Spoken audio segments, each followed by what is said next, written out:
Yes, Madam President. Roll call for Municipal Council. Councilman Mims, Grateful to be in your presence, Madam Clerk. I am here tonight. Councilman Rivera, Councilman Velez. It's an honor. I'm here. Present. Thank you. Madam President, Present. I'll read the... Madam Clerk, can you please read the statement of compliance? Yes, Madam President. Meeting 2021 at 5 p.m. And the various departments are Department of Public Works, Economic Development, Fire, General Government, and Police. No formal action will be taken. Madam President. Thank you very much, Madam Clerk. At this time, I'm going to open up the public portion. Do we have anyone for the public portion? See no one, move to close. Councilman Velez and second by Councilwoman Cotton. Roll call, Madam Clerk, to close the public hearing. Yes. I mean, the public portion. Roll call to close the public hearing of the public portion of the budget hearings. Councilwoman Cotton? Councilman Kalik? Yes. Councilman Mims? Yes. Councilman Velez? Yes. Madam President? Yes. The vote is 5 in favor, 4 absent. The public portion is now closed for the budget hearing. Thank you very much. At this time, I'd like Chief, Director, Public Safety.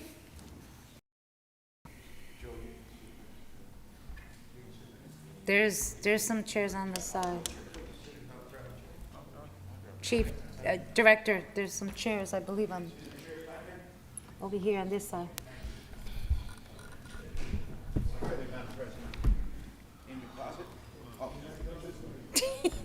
Oh my God, he went from here.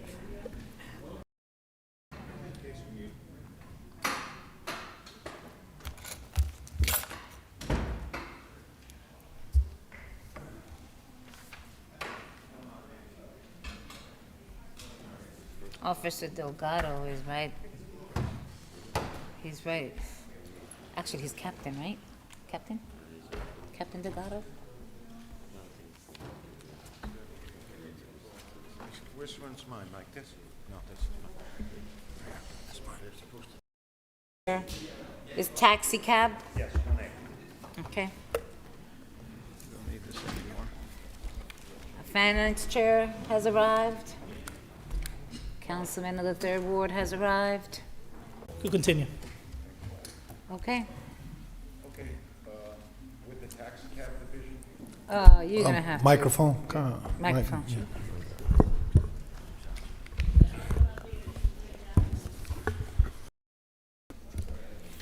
That's on the salary and wages. Should there be a 2% raise?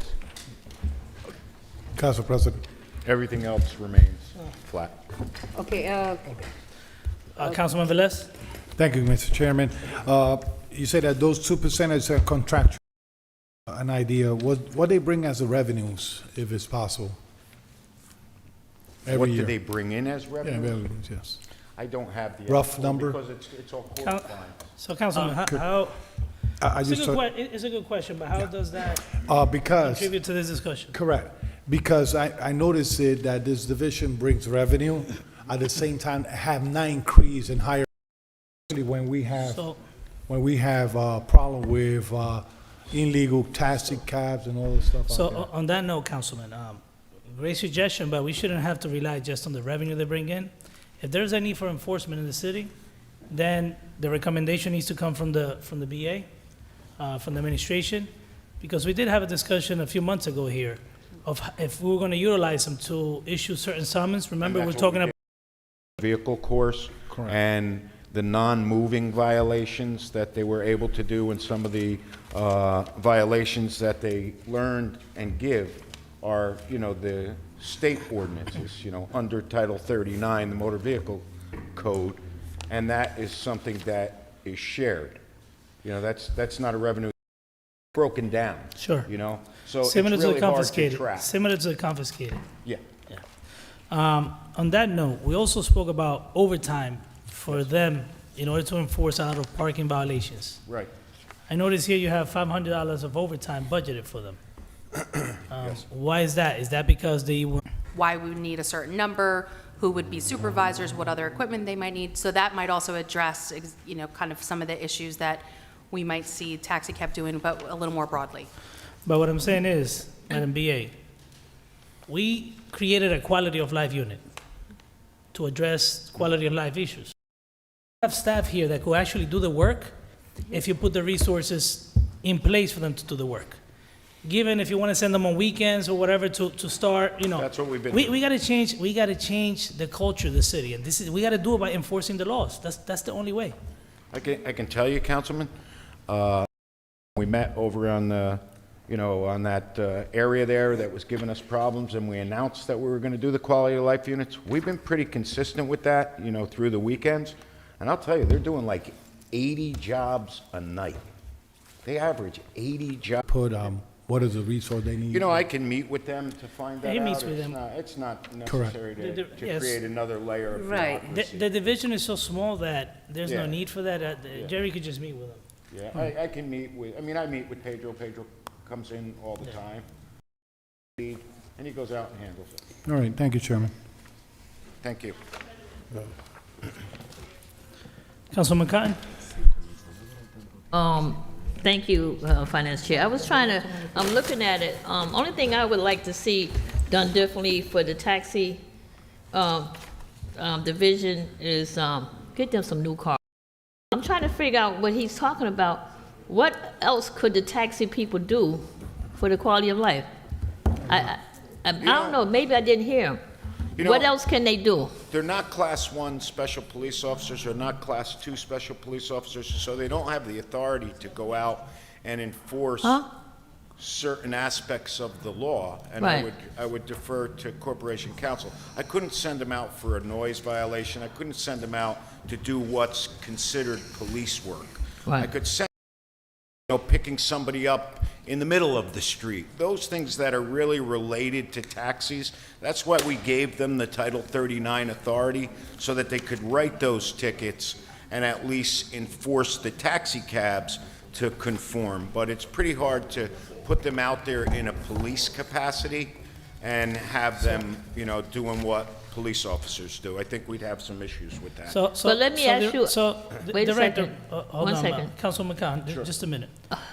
The reason I extended the discussion is because sometimes we feel here that we give recommendations, we fax. Sure. And I want to see the administration take into account what we're saying. Sure. This is a discussion we had during a council meeting of how to utilize them. Yeah. And I don't know the reasoning, maybe they don't feel like it. If they have a better idea, then I want to see all those issues gone then. You know what it is, Councilman? It's the law enforcement component of it. You have to watch and walk that fine line of where they're stepping into the law enforcement.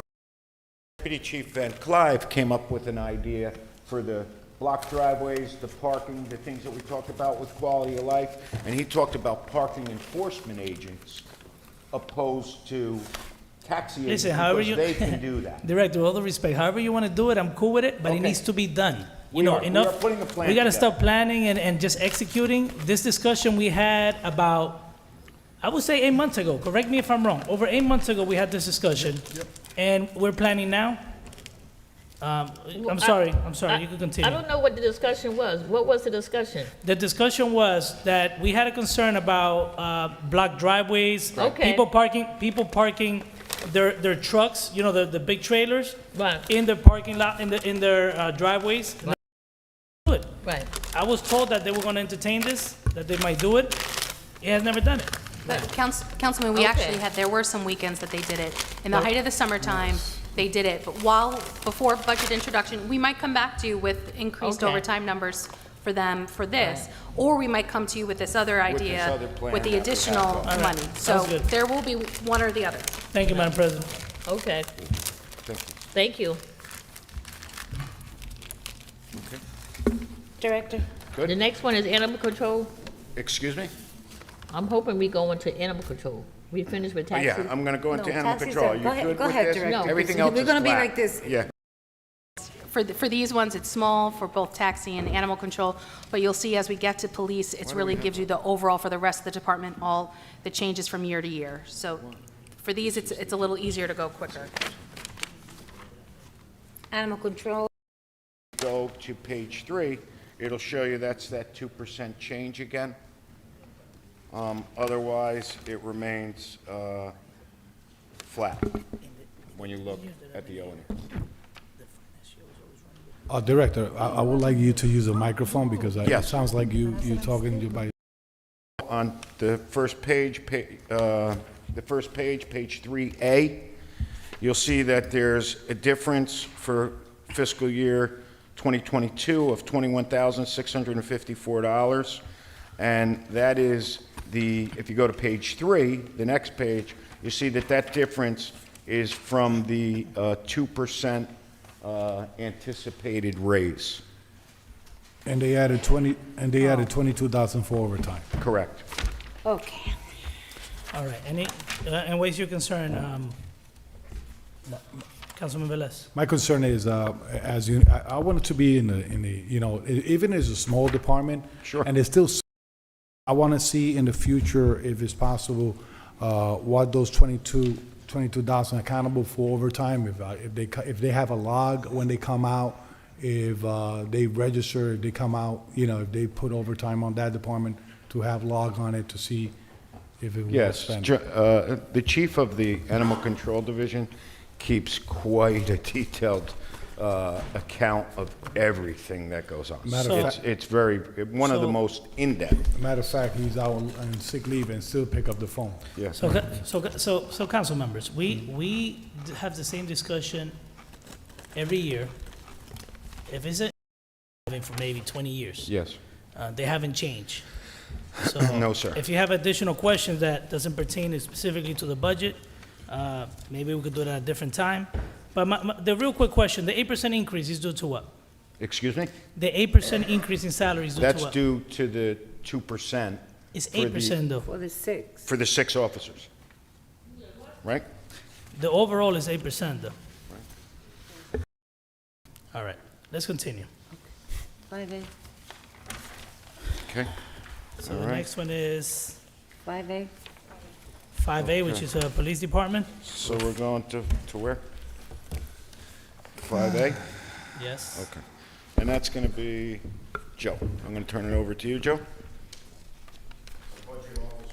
If it's okay with you, I'm going to transfer it over to our budget officer, and I will be here for questions as well. I got it. I have it. I think the fiscal year before that, I think we had buyouts, so I don't think. I know, but now we have the buyout separate, Correct. separated, I right? want to say that number is somewhere around $48 million, if I remember correctly, Without the buyouts. with the buyouts. They were in the budget All that right, year. so really quick, you might not have the number. We have spent 36 so far. You say you have 4 pays left. How much is each pay? It's about 1.6. 1.6? Because we budgeted for. On this next page? Number 5. No. 5? How many positions we budgeted for? 419? Yeah, for this budget, for the 42 million. 419 officers. How 419. many do we have right now? We have 410. We have 9 openings right now. With the academy, that's with the academy. Right. So we have 410 now with the current academy, and we're still short 9. So we have 9 vacancies. No, we're short like 100. We ain't short 9. From your lips to God's ears. All right. Council members, you want to continue? Director. Actually, How Councilman much is your Rivera. overtime? Sorry, Councilman Rivera, I just want to, just a quick. Councilwoman Davila. I'm looking at here, so we only have 4 special officers? Special police? We only have 4. Just 4. No, I was just gonna say, because, could we use these special, I mean, I don't exactly know what they're doing, but to use them for the issues, where we were just talking about the ticketing.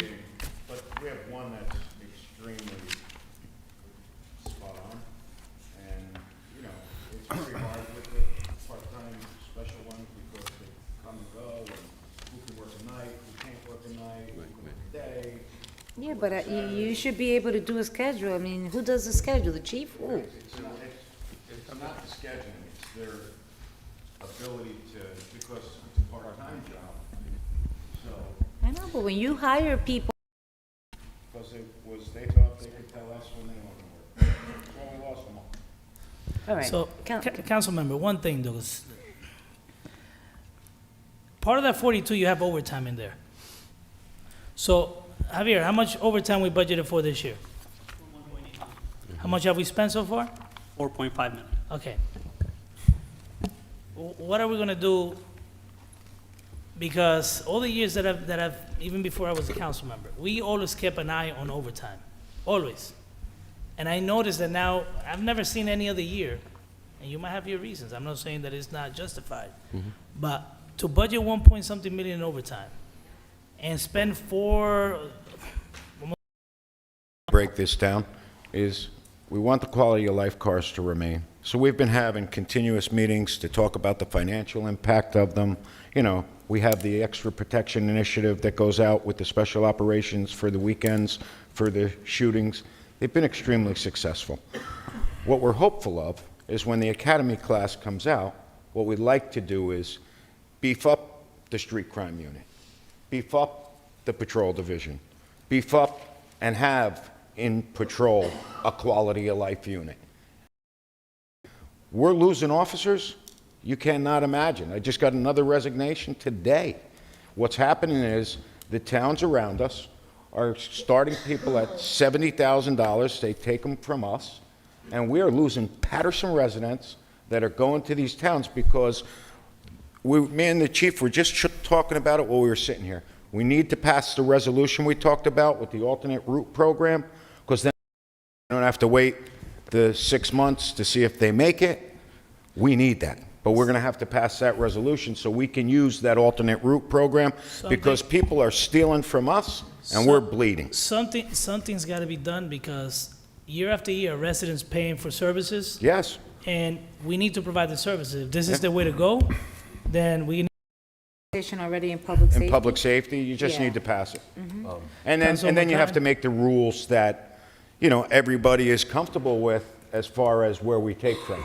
Are we going to allow somebody from out of town that's already a police officer to come here to work if they were already trained and they're willing to accept our salary offer? Instantly on the street. But I think also, if I will, Councilwoman Cotton asked for the floor a while back. I just wanted to just quickly just say something in regards to the overtime. So, you know, we're talking about, because, you know, there's like, you want quality of life, it should be at 500 something, like, you know, and we should meet the TO. I mean, when you look at why we have to pay overtime, it's because we don't have enough personnel. Right. And so, and I'm understanding with the chair because he's very conservative, you know, he's always on that whole, overtime issue, but I have a different take. Something's gotta give. I mean, and I'm one calling you 2, 3 o'clock in the morning when constituents I hear are you. calling us. I know it. I'm the guy answering that phone. So council members, like I just stated, nobody's saying that they're not working. What Right, I'm we're saying not is we saying gotta that. do something. Could we continue, Council? Councilwoman Cotton. And then Cotton. could Oh, you we, didn't go? Yeah. Councilman could we- Cotton. To the director, this is you on here, right, on the special police? Director of special police, that's you? Yes. As director? What page? We're on page 5. Yes. But I Yes, just, Councilwoman. you know what, my question is, and I remember I was very excited when we did bring in the special police. Yeah, But we what were I too. thought which was unfair. Like I said, we're better off for the money we're spending to get a full-time police officer that has a gun, that has the power of arrest, can do all the things that we need to have done, can answer quality of life, can answer domestic violence, can handle a prisoner if they do a prisoner watch at the hospital. We can't do that with them. To provide. No, I understand, but then, you know, Councilman, This is a Band-Aid. yeah, It's a but I'm Band-Aid. just saying, I know how excited they were, and not to give them no raises in the last 5 or 6 years, that's just not right. It wasn't really about the raises. We didn't have people that stayed. They left. They left. They left. They left. They I would didn't leave wanna too. work If I wasn't you know making what it was? It was a $12 an hour, segue. It I was would a leave. segue. It was a segue to pass a resolution for the alternate route program. Unless they have paid for the academy on their own or are academy trained, we can use 2 lists now. We can use a list from civil service every time that test is given, or if you pass the resolution, we can pick people that have a PTC or Police Training Commission number, and we can take them without a test, and they're already police officers. So we would be that much better off. And then if, you know, what happens to us, Council, logical, spending the money for the background. I get the person, I put them into the academy for their 6 months. They come back out, they stay with us for 6 months, get great training, and guess what? They stayed here for a year, and I'm losing Paterson residents. I need you for the last 2 years, how many people came out the academy and how many people left? Give me a breakdown of the last 2 years. No How many problem. went into the academy and how many left within the 2 years after they No problem. finished? We'll be Okay. able to get you there. Thank you. You're welcome. You gotta keep it moving. Yep. Chairman. No, go ahead.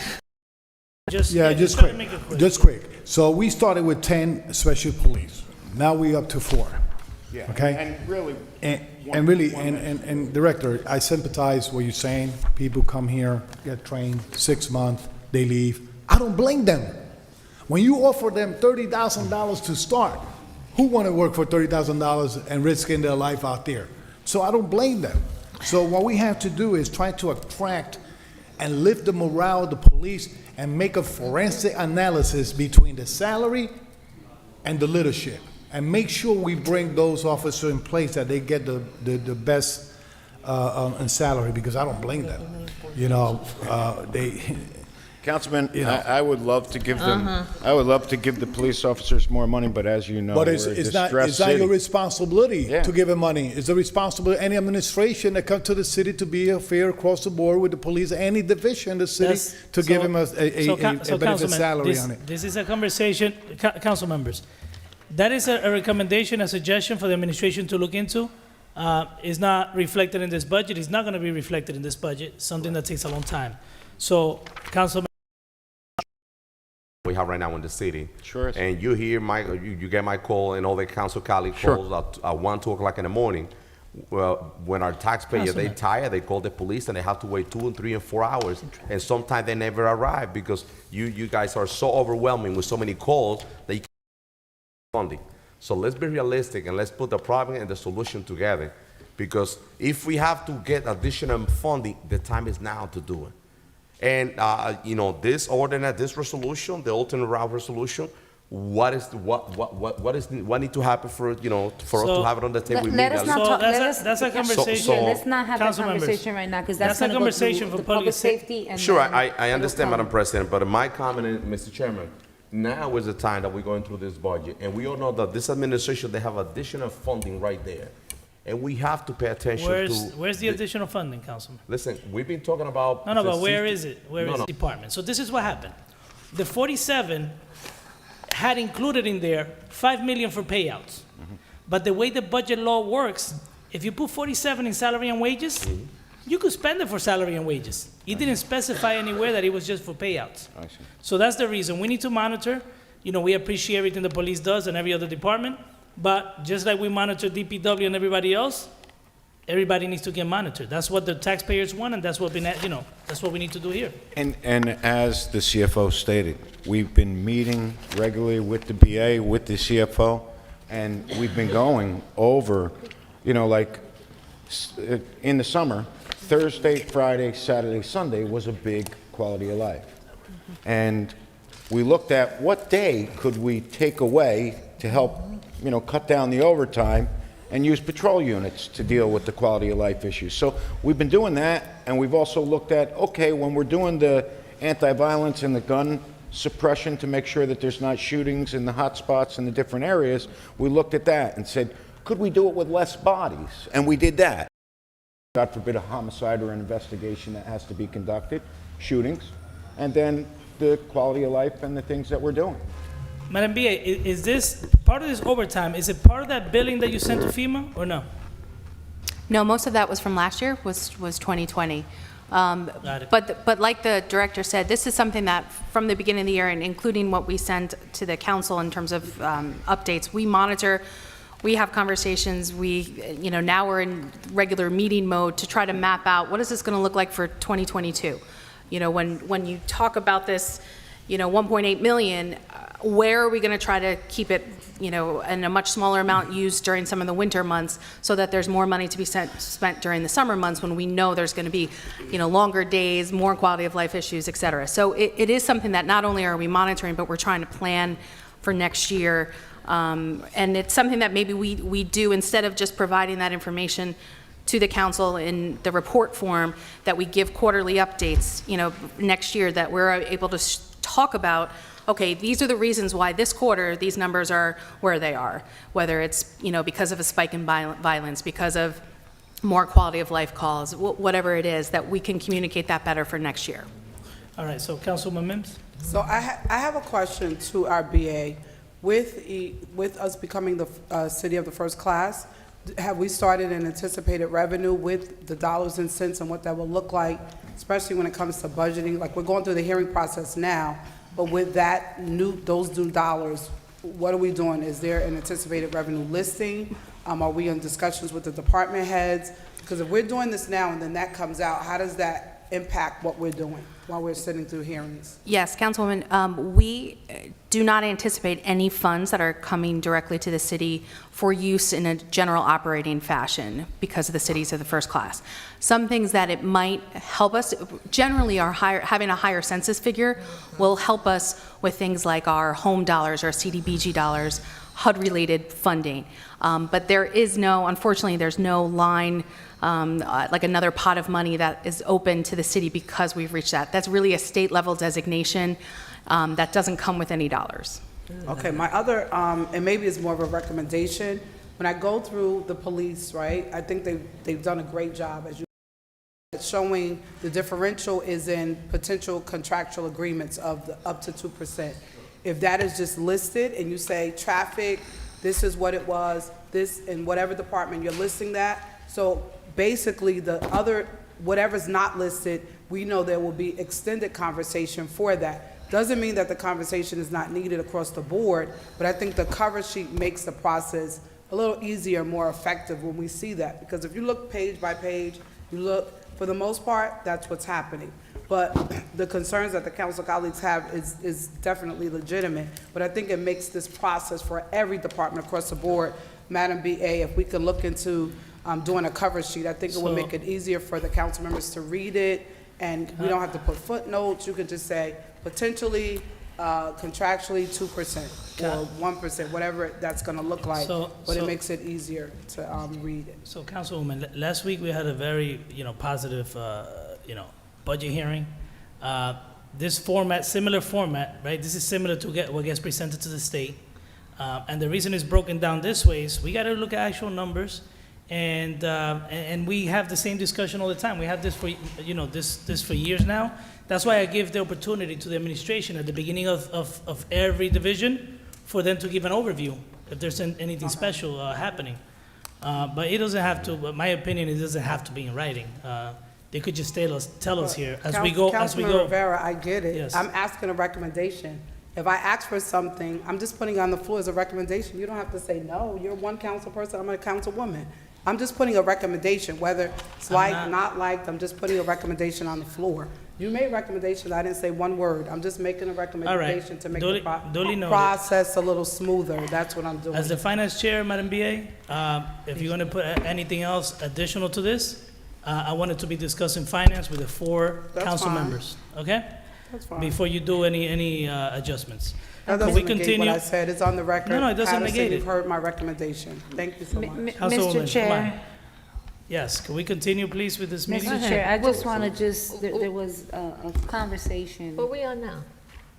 We're going to 6. I'm already on page 9, by the way, but anyway, I was going to take, Mr. Chair, I'm already on page 9, but I did want to make a statement only because Councilwoman 100 officers, Jersey City could have 11 or 1,000 officers, and we are at 400. I still, and I've said it over and over again, Madam DA, this administration has to push harder at the state level, because I get it. I mean, we can't get the money from the taxpayers in the city of Paterson. It's not happening, all right? And they're already paying too much and not getting any. Department can at least meet the TO. We have an ordinance in place. So, we talk about, oh, we can't. need to go to the state level. We have friends there for them to be able to assist us with getting monies for our police department. All right, I'm done. Can we continue, Chairman, I just please? got a quick question on number 6. We passed number 6? 5:15, We right? moved to number 6 already? Six. So we were actually on 5A, right? Discussing the 42 million, which is the bulk of that budget. We could just go to, the other ones are quick, they don't have much increase. If nobody has a question on number 5, we could just continue, which is Director and Special Police. Mr. Chair, 6, 7, 8, 9, they're all 2%. There's I nothing. understood, I'm but just- we have to, it's not just me by myself, we have 7, 8 people here. Oh, I know. Like right now, the councilman want to Council discuss, President. hold on a minute. The councilman want to discuss number 6. Sure, Councilman and- Mendez, and any it just- questions on number 6? I just got a question and a recommendation for number 6, Director on the Traffic Division. Department Director. That's what we're talking about when the chairman spoke about the plan that the BA spoke about. Deputy Chief Van Clive is looking at a plan to put that into a Please, just present and He let is, us he is know. working on the plan. We all It's know already in the works. traffic and speeding is a big Already problem in the in the works. city. So that's my recommendation to see. I would like to see that. And let's move forward, Mr. Chairman. That's my only concern. Mr. Chairman, Councilman Velez. I noticed something here. You be mentioning the 2% contractual, correct? Now, I see 1.7% in one of them and 1.5% in another one. Is because part-time or is because the contractual says only 1.5 calendar year, correct? The Yes, 2%? yes. Now, I believe we are behind on the old contractor, correct? That can't be retroactive? Yeah, that's correct. So, any chance we could take that out of the way, administration? I'm sorry, Councilman. Because we're talking about, see, this is the point. Yes. That they need to budget Councilman, for. they will account in their budget for all of this. It is normal. They're in contractual negotiations right now. This is not something new. It happens all the time. The responsibility of them is to include it in the budget, and it is. And I agreed. The only thing is, I want them to expedite that for we could start at 2022 with a nice, clean Yeah, numbers. that'd be great. Because if those contracts are sitting there, it's gonna still build up. The state has a cap of 2% on the overall budget. So what the administration is trying to do is they try to keep it at least at 2%, but it's 2% on the overall budget. So number 10. 10 is the same story. I got a question on number 10, Mr. Chairman. Computers and IT. So you have 3 employees there, and the budget didn't change much from the previous year. What is your question, Councilman Mendez? Just salary and wage, we have police captain, number 11. I see 39.1% increase in that. Where you at? Where you at? Salary and wage, He's number in, 10. he's in the police uniform. You telling me that in the deputy chief office out of 3, because steps, they're gonna get 54%? no. Right. We always say, We only budget No, for 2. 2, correct. That's correct. correct. Right. Did an MOU with DCA, they approved us to go back to our 3 deputy chiefs, and that's exactly what we did. And those, But with that said, and I want to say this, I see a vacancy for lieutenant, which is, I spoke to you, Director, and you didn't fulfill a vacancy for a lieutenant spot. No, that's There's not true. There's a vacancy right there. Madam And I Chair. kept saying, no, there's no Council vacancies President. for lieutenants. Council President, the lieutenant spot has always been under an MOU with the DCA, that we were not able to fill that spot. That was always been that place. So was the deputy chief spot. Those 2 spots were actually why- under MOU, not to fill those spots. No, we have a TO with X amount of lieutenants. I understand, but Okay, that's how we have a that was TO and- negotiated some time ago when the DCA came in. DCA is interesting. Leave it at that. We've Mr. gone- Chairman. If I could address that. Mr. Chair, we've gone to DCA. We sat down with DCA, and you know what? We have to tell DCA what we want, and we've been complying. We get it, that a few years ago, we were so not in compliance with the MOU. We've been pretty much doing everything, all the recommendations, but we need to push as well. I'm gonna go back again. We have relationships. Well, And we and- should be working to make sure that at least we fulfill our ordinance and our TO. So if I can address, that's the reason why we got the 3rd chief. It was precisely because we made the case, look, we have been doing everything that you've been asking us to do. We feel like this is warranted. It was the top priority of the team from police. We know that there's a whole lot that's coming into play, whether it's the new body cams, whether there was just a need for some more oversight with administrative progress. Council President and Mr. Chair. Done? And we sit in the Public Safety Committee, and we also pushing for TO and making sure that they cover. But it will make sense if you are promoting lieutenant to captain, you promote sergeant to lieutenant, and make sure that it's done in the same level and time, same level and time. Need to discuss those, Understood. those topics. I understand. Thank you. I mean, the table of organization is really $650 here in the city of Paterson. And by the way, over time, we're going to continue to monitor. Please, Mr. CFO. Every finance meeting, I want to see at least once a month. I want to see the numbers. Mr. CFO. All right.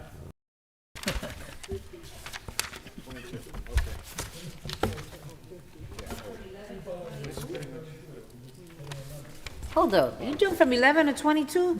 Come on now. So, Council President, those are, 11 is really the backup for some of the sheets you've already looked at. It just has the No, position I know. controls. No, So, I know. yeah. Jumping pages. That's really just the Let's go to 22. Let's go to 22. 22. On 22, Mr. Chairman, I just got a quick question. On office equipment, I see the 149% increase 2022. Correct. Yeah, Those we are had to the move, body we have to camera? move, what we did was we moved the line item leasing into that line item to cover for our payment that we have to make for the Axon body cam. We're getting a grant plus. Right. Didn't we bond for some of this, Javier?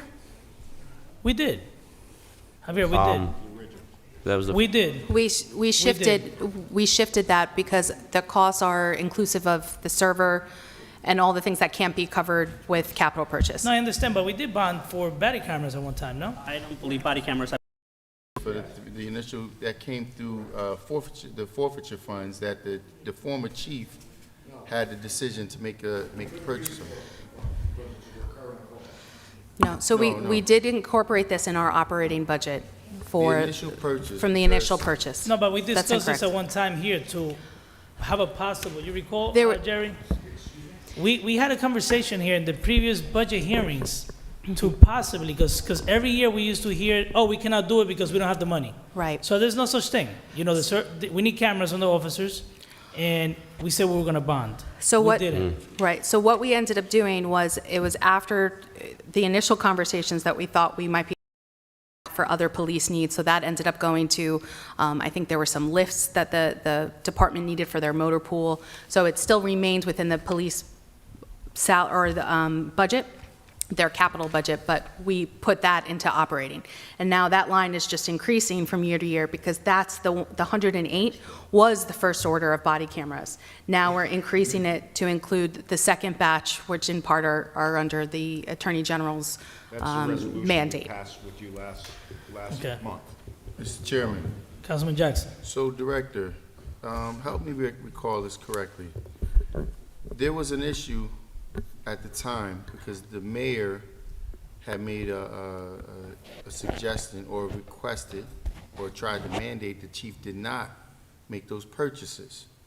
To And not recall make what that purchase? The chief did not purchase the body cameras. We specifically, the authority over those funds was given to the chief of police. Correct, but And- what happened was when those funds were turned over to us, we underwent a extreme audit by the Department of Justice, which didn't allow us to use those funds for quite some time. We had the Department of Justice here, and they were, because of the breakup between the, 16 different towns, and the prosecutor's office was going to hold months and went through all our documents, all our purchases. What did we purchase for? Was there any recurring cost? We did great with the audit, but because of that, it froze our money for an extended period of time when Chief Oswald was the chief. So if if it was understood by the council and whomever was involved with this process, that this was going to be the outlet in which those purchases were made, was The funds, it's not like Chief, Director. you misappropriated funds. I They just come in understand- and look at your I account understand that, before we that- get it. I understand. that Before it's we can made- get it and spend it. They want to make sure that the prosecutor, remember, the prosecutor held that. She charged us funds. We still go through them for the state and local funds. However, the federal funds, before they were actually turned over to us, and we were allowed to start, utilizing and writing checks to expend that money through and all of that. Got you. I understand that previously, those funds were administered through the county Yes, prosecutor. that's it. They charge us There 7% was a for that. point in time where that was rendered, that authority was rendered over to the chief of police. And we had a press conference and we went through the entire process. Now, if there was something that was changed, I guess that's part of the reason why there was such a delay in launching the body camera program, because there was, you guys administratively must have made another decision. There was an arm wrestling match between the mayor and the former chief on how that purchase was going to get made. And I specifically remember him outlining, they wanted to use the funds for this, but I said, no, we're going to use the body cameras. So the fact that now we're hearing that there was another account, or we had to find money and or bond the funding. So where's this audit now? I don't believe that we could, and So- I'm just giving you my opinion, and please correct me if I'm wrong, but when you use asset forfeiture funds, and I've been in this business for 39 years with the federal government, with the Drug Enforcement Administration, with forfeiture funds, with Chief Counsel's office down in Washington that handles this, you cannot. Well, the body cameras are on a contract where there's a maintenance and there's also a replacement, so it becomes a recurring cost. So- So they I'm don't, sorry, you Mr. can't use Chairman. it for that Sorry, Mr. recurring Chairman. cost. Director, when you buy a vehicle, Yeah. there's no maintenance associated with a vehicle? Councilman, It's we the same follow the thing. guidelines of the No, but I Department of understand that. I Justice. understand You don't understand. A car, I can take that. There's another microphone on the table.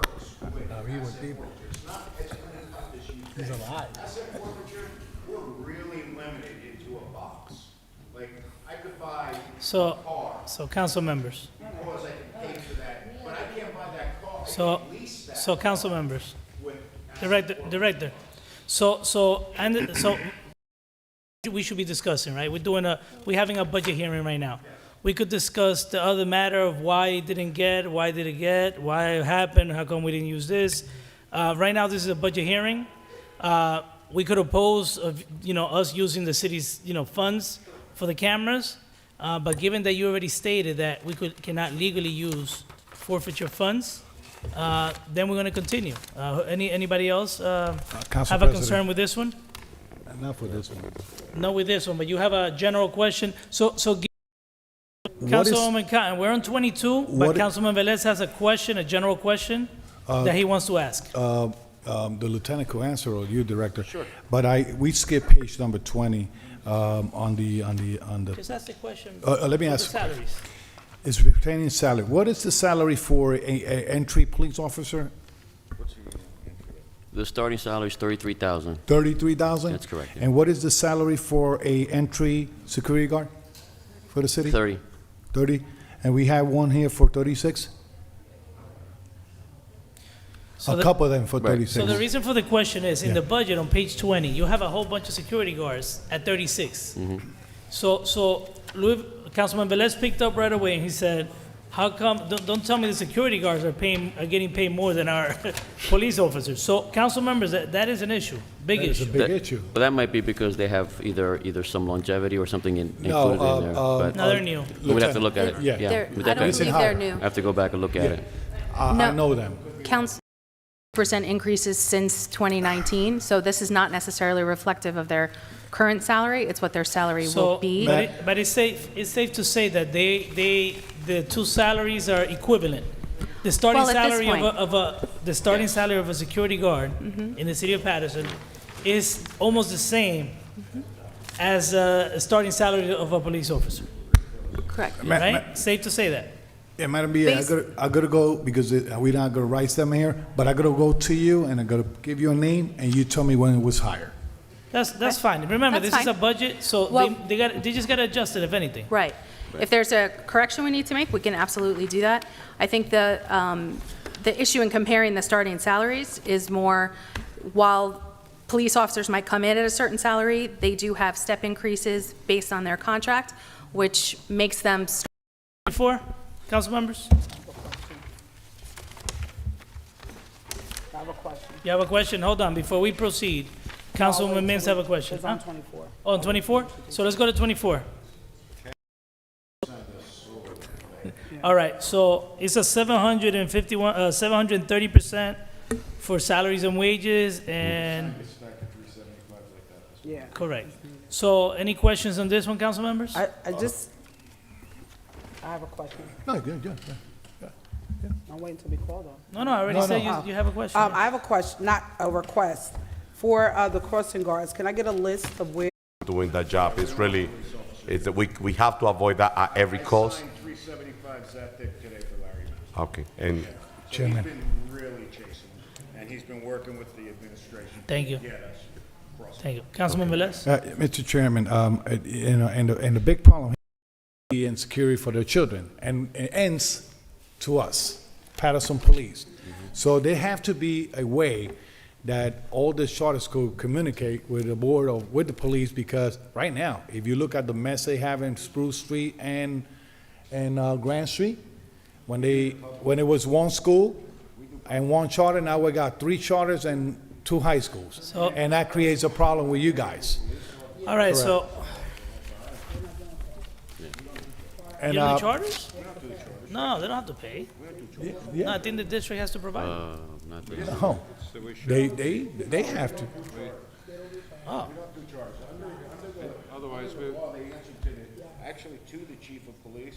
It's in Title 39, and you'll see the way it's written, that we do, the district schools. Yeah, but this is the thing. If you have a high school on Grand Street that started, an international high school, right? And then you open, and you have a crossing guard there serving the public school. But in the surrounding, they open 5 charter schools, what's gonna happen? You So- need more crossing guards, no So matter ca- who is it. so Councilman, that's for them to look at the situation, because I don't think it would be efficient to have 2 crossing guards in one spot. It wouldn't, isn't it? And most of the crossing guards that want to be hired here in Paterson, they're older. They live and come out Yeah. in that area. They service their community from people back. Like I said, it's not 375. With all this traffic jam we have, we really don't need no crossing guards. What's the next page? Is we have all this 35, page 35. 35 is the next one. Oh, we Says- jump all of that? Oh, that was, So fire civilian and uniform, that's it, we're done with police then. Chief, Thank you, Chief. you good? Thank you very much, everyone. Any 5-year plan? Thank you. Thank you. Thank you.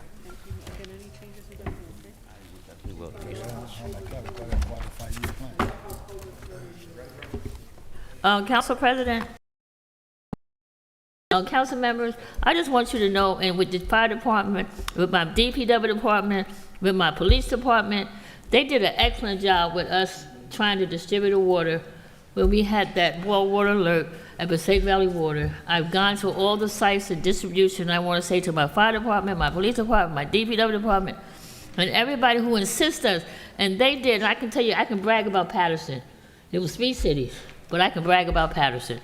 You guys stepped up, the ladies stepped up, everybody stepped up to the plate. And I just want to say, he delivered water to that crisis, which was an act of God, and people still trying to, it was an act of God. We don't know when that's going to happen, but when we all come together Thank you, and make it Councilwoman. happen, I appreciate everyone who Thank put you. their Yes, they hands in did, this. Councilwoman. Thank you.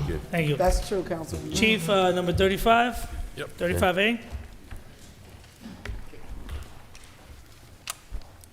So your budget actually went down 600,000? Approximately? Yeah, well, some of that is a shifting of the buyouts. Our buyouts last year were 4.1 million. This year, it's 1.8 million. And that 1.8 is going to go into a different line. Javier can correct me if I'm wrong. So when you look at that 594, yes, I'm going down. Javier, you want to say something? Yeah, so, Chief, that's part of out of cap. OEM is part of out of cap. So when you see the totals, the OEM part comes out of cap. It doesn't come within cap in the budget. Javier, we're looking at the adopted for 2021 in comparison to the requested. Yep, Looking at page 36? 35, 35A. 35A. The cover letter. The request to the state is going to be, at least for this line item, is going to be a reduction. Is that correct, Javier? Yes. Okay. Yes. Now, the money you set aside is a whole different budget section, correct? You separated it from the salary and wages? Correct. Okay. So this is the budget that you have for your staffing? Yes, sir. Okay.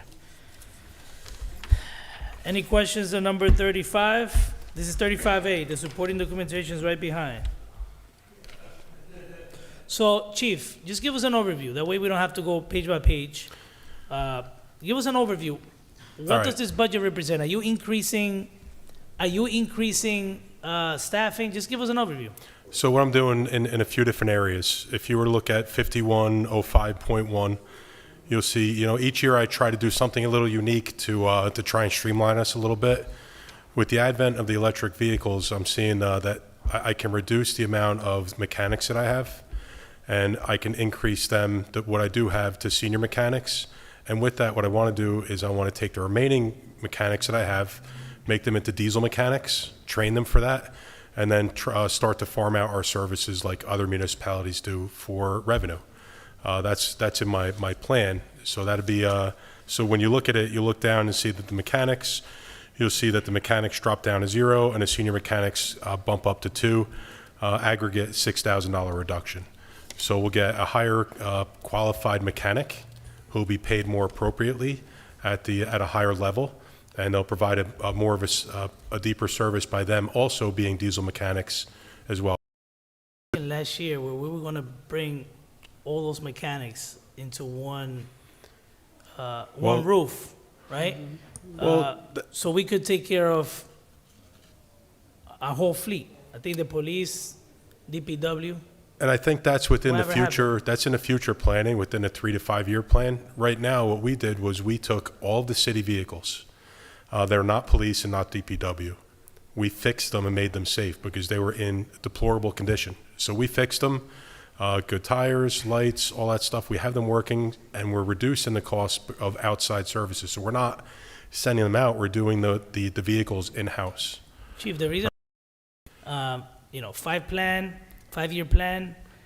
Tell me a reason why it cannot be a 2-year plan. Why does it have to be a 5-year plan? And I'm sure you have a reason. But go ahead. I don't disagree with you. I don't. However, right now, what I am seeing is myself and the DPW director are really starting to work. We work great together to begin with, but we're working even better now to help each other with the diesel equipment, right? And I think this year we're going to grow that relationship even better. And then I think after this year, we can probably take something and do it. And Director Rodriguez and I talk about this often and how to streamline this. And Bill, I'm sure Bill can attest to this. So we do see it. So I see for this year as a gap year to get us that we're Members outside, there's no quorum.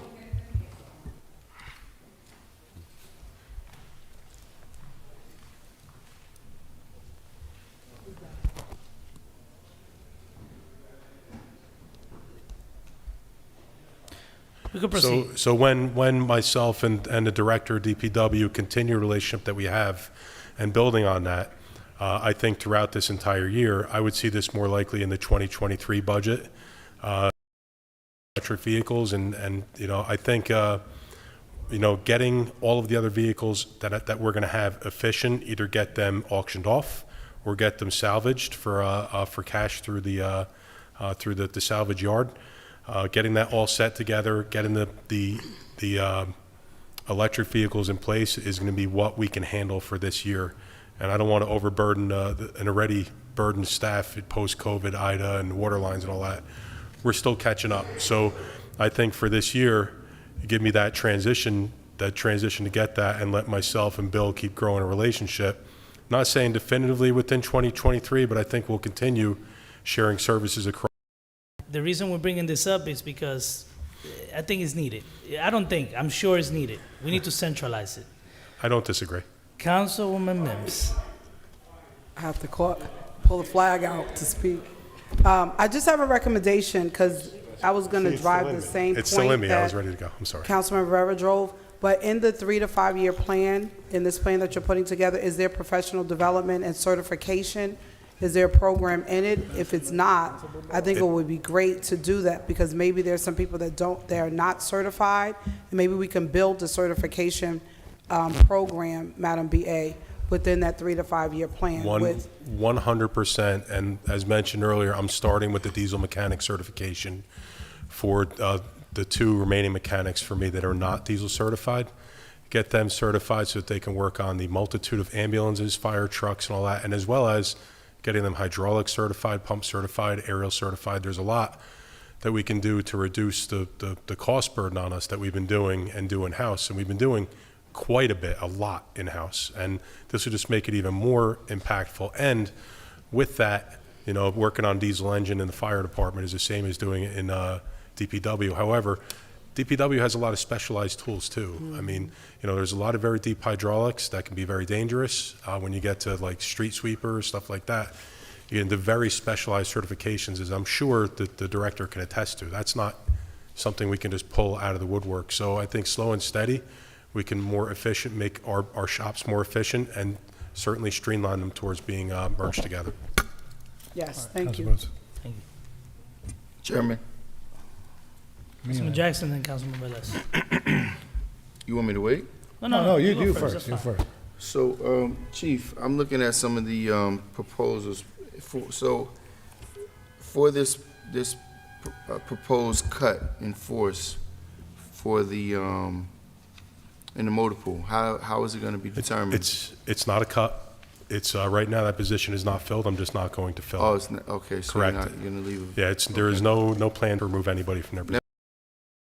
Fire inspectors, how many of them are Pattersonians? As far as the Paterson, how many fire marshals are Paterson The inspectors residents? that go out through the Division of Fire. I think there's 9, and I'd say, do you know offhand?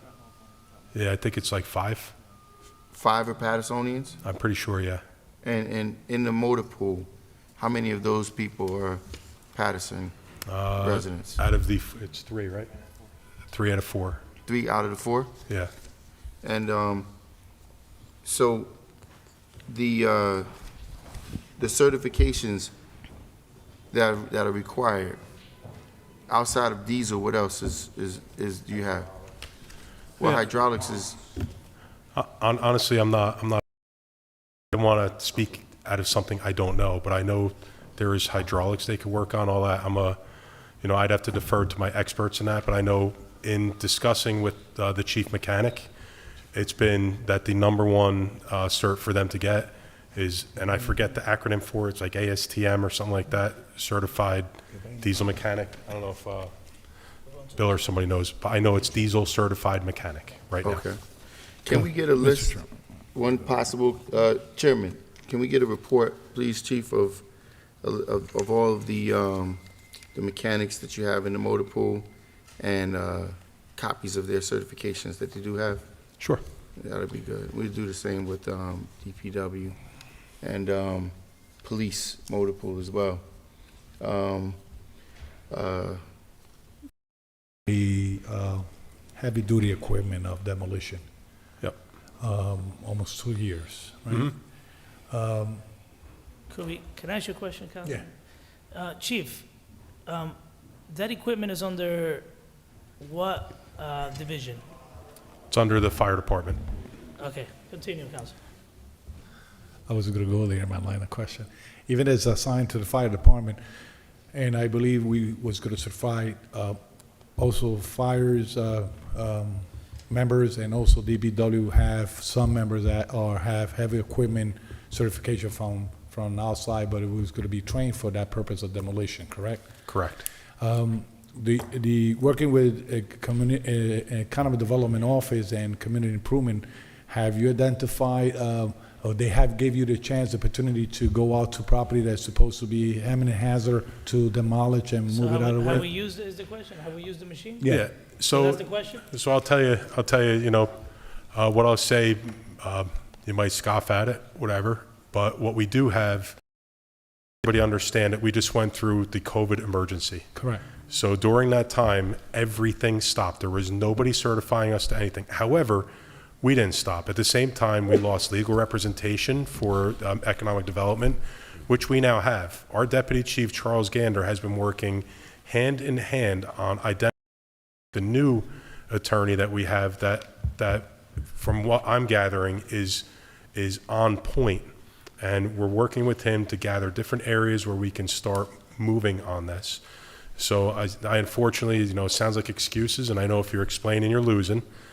In this case, I'm losing. COVID emergency stopped literally everything with that.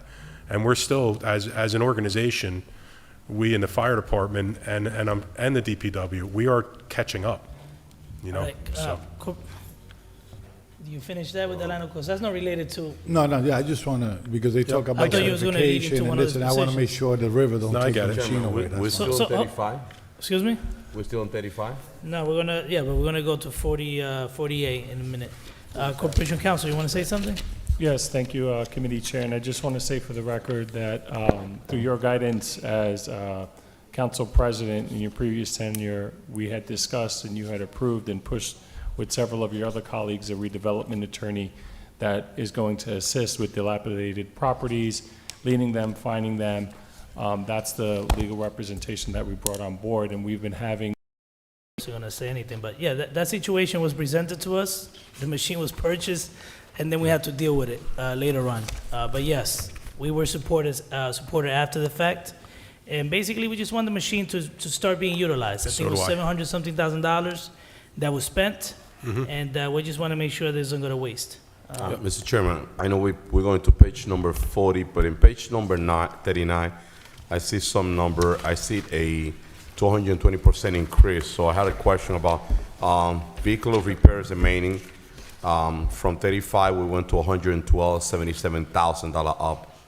What's the explanation on this? Yeah, if you look at that, that's my only increase, and that plays into my plan for farming out and expecting that we'd have to pay for more upfront for the diesel parts, as well as within there the training for mechanics for the diesel training. That's why it went up. Aside from that, we still have a stock of city vehicles that still need some TLC in the meantime to make sure that they are safe. Last year, when we accepted the city vehicles, we did a pretty solid assessment, and then we went through and started finding city vehicles, and we were. My hope is that we fix the vehicles that we have, and we might find other divisions that have vehicles that are substandard to what we're going to have. So when we get the 35 electric vehicles, we can maybe pass them laterally, and we can get vehicles that are worse off mechanically or all that we can get them out. That's the explanation right now. Correct. And Mr. Chairman, if we could just concentrate to ask the question specifically into the budget, because I know we're getting a line to operation. Because I know that way we could I thought he was, expedite. what page? Towards the back, I don't remember the exact page, but We need to figure it out, because if you want the budget, you can come around, you'll find it. Also, meanwhile, you look for Because that. you gotta explain that to me. I guess the last class I Here. took was a while back, on this That's my budget numbers. thing, and Yeah. I don't understand this. out of caps, I just don't get it. It's supposed to be with the department. Yeah. I don't understand it. That's why with Marge too, I can never answer it. 40? It's on page 40. There's something else he's dealing with. If you look in here, there's an adjustment. Yeah, it's too high though, so, damn. Mr. Chairman, I got a quick question on 40, so until they look into it. Oh, that after me. Oh, you got, okay. Yeah. I go after you, no, it's fine. Yeah, he's gonna ask for Hold on a minute. the So TBD. we'll get along, guys. I got it. Guess it's gonna take a little longer, so you're correct, Councilman Mendez. Just ask the question pertaining to the staff. Thank you, Mr. Chairman. On page 40, Chief, I see the, not too many changing, but the keyboarding clerk, from 35.9, we went to 49.92, 13% increase. That's keyboarding clerk too, 13.9% increase. Of work given. Police safety telecom, TBD, what is this? I know we That's- budgeted $50,000 on 2022. There was nothing on 2021. Correct. So that's something brand new that we're doing this year. So TBD is to be determined. Really, it's almost an unlimited amount of people that we can hire in there. What we have is, they're called per diem public safety telecommunicators. So we found, we pared down from, initially, we were at, dispatcher. Okay. So years ago, we were roughly in the 72 category for those that were handling the dispatch services for the city. We pared it down to about 52. What we're seeing now is, post-COVID, we're seeing an influx of leave of absences that's causing a burden on us to fill with salary employees at time and a half. We can't even fill them. So what we end up having to do is go into a per diem cost, per diem dispatchers, to cover leave of absences. Correct. So that it doesn't go into the burden on the budget, because that was just too much to pay. Also, it becomes a significant burden on the public safety telecommunicators or dispatchers that have to cover these vacant shifts throughout. Right now, there's like 4 that are on leave of absence. We have to cover them with either overtime or reduce the amount of people that we allow off. So in order to allow people to have their contractually obligated leave time afforded to them, not go into a significant overtime role. And if you see, I have $100,000 in overtime and $50,000 for the per diems. It's for them to cover this gap, so that I don't have to go in and pay from Passaic County Community College that we want, that are certified through the program, that are Paterson residents, to come in and gather a job per diem, and now they could roll it into full-time employment if they're good at it and want to apply once positions open up. Very good. That's what we're, so it's with the new building. Very good. No other questions, so. That's smart, Director. That's it. Well, I guess the director of police was complaining about people stealing their police officer, but I got Councilman Mendez stole my question when I mentioned TBD. But that's okay. I knew it was coming, rightly so. That's okay. Hey, we partners. Director, what we gonna do? We partners. We partners. We partners. Chief. Merger where, Correct. if you look, we have 1 director, 1 chief, 10 supervisors, 4 seniors, and 36 dispatchers, which we believe that, in combination with the per diem employees, that once again, per diems they're not getting benefits. That's just straight hourly rate to cover vacancies. Are they new hires? Are they being there for longest, or are they new hires? The per diems? No, the supervisor. So the supervising public safety telecommunicators and the seniors are all made via seniority. Oh, so they came from seniority. Seniority and then Right. competitive They pull up open the- testing. the- But the testing becomes seniority when the way the state does it. Because I saw an increase of 2.6 in salary, so it's fair enough to say that this supervisor is getting a fair share for being a supervisor in telecom. Yeah, for the supervisors, it's a $12,000 raise. That's because they're seeing that has the. But that doesn't necessarily have to apply. For example, they can't tie a municipality's hands like that. For example, if Madam Clerk tomorrow say that she needs 3 additional staff because her workload has increased, her budget might go up, 10%, 15%. But then the city has to make up that 15% somewhere else. So the overall budget is, 2%. Yeah, but the reason I say here is Yes. because if you, also, there's a lot of things we cannot do, and I don't like to touch salary and wages, right? Because Okay, but salary even though wages, salary wages is contractual, you deserve better and more. But when I see in the other expenses, an increase from 220% on vehicle repairs and maintenance, that's had to be justified. Right, and that's, I spoke about that before. He spoke about that earlier. That was I'm sorry, I had for, a police situation over there now. That's That- why that I'm was- saying fire. That was spoke about before, and it had to do with the diesel mechanics Okay, and right. All right, thanks. Chief, with all due respect, you also, you could further the discussions later on in public safety when it comes to the operation. But budgetarily, this is the same budget as last year, at least this division. Could we continue, please? Yeah, they could go home. So 44A. Is that me? 44A? Wait, oh, that's the, oh. Actually, Fire we're done. team. We're done. That's Yeah, what I'm you saying. guys You are could go done. home. Fine. Good job. Yeah, that was easy. Yeah, we're done. I'm sorry, Mr. Chairman. Hey, Oh, do you think? I'm sorry. you don't believe me when you say Councilman go home? Jackson? I think maybe So, questions. Chief, Yes, I'm sir. trying to understand, so, in relative, Chief, I just heard of another young man, a Paterson, born and raised, police officer that just left the department and went to Wayne. So, help me understand the, and not to delve too much into the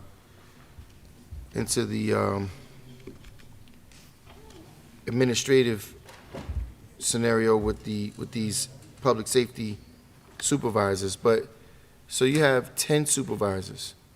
Is there an overlapping? There's a request for the public safety telecom supervisors, Okay. 10 of them. In order to maintain certifications and maintain the status of an EMD, 911 emergency medical dispatcher, 911 dispatcher, there's so many hours that have to be done. So we established her as a training officer and compliance officer. Also, they have to be CPR certified, all that, so she'll be doing that. So with that, we're going to work on also with her. I don't want I'm to sorry, go delve ahead. too much into what their responsibilities are. Obviously, that's under your So purview, it's but three per tour and three then one per assigned. tour? So you There's have- 3 tours. So you have three supervisors working at one No. during the tour. No, they're assigned to the tour. Remember, each person works 5 days a week, right? So there's an overlap where each person gets 2 natural days off during the week. So automatically for those, in this case, 6 days a week, they're down to 2 dispatchers. One day of the week, there'll be 3 that would be assigned, Two correct? dispatchers or two 2 supervisors? supervisors, I'm sorry. So there'll be 2 automatically assigned. There's also the senior dispatcher that gets taken into that as well, because they could work not as supervisors, but under the guise and scope of the supervising public safety telecommunicator. So those So- 4 positions work together, so there's always 2 people there. So during the course of the evening, I mean, you have 36 dispatchers. So Yes. how many employees are 2 supervisors supervising? For each one, there should be 9 on duty at each time, so the upwards of 4 or 5. Span So- of control for us is 3 to 7, which is what is by the book. So the point I'm making is, I mean, I don't see any issue, council members, with especially there's a pay increase. I mean, obviously there's increased responsibility, Yes, sir. but are these new hires, any of these 10? No. Are these All of within them were promoted promotions from within, from every within? single one by seniority. Some chose not to accept it. So, but we offered every single one within, and we had them, if they did not want the position, we had them provide us that in writing, so that they were offered it, but they didn't want it. You know, just to be open disclosure. So at our next public safety meeting, can we have a full report on that? A list of those? Of who they are, sure. Correct, yeah. I mean, if there's reason, if you said they had to put it in writing, I would Yeah. like to find out, why would someone turn down a pay increase opportunity? Some people just So- don't want to move up or responsibility or. Okay, so whatever it is, Yeah. let's have a full report in public safety, and, yeah. So that and change the, that to report on those, on the, motor Mechanics. pool mechanics would Yep. be great. Okay, guys. Thank you very much. Chairman, thank you. Thank you. All right, thank you very much.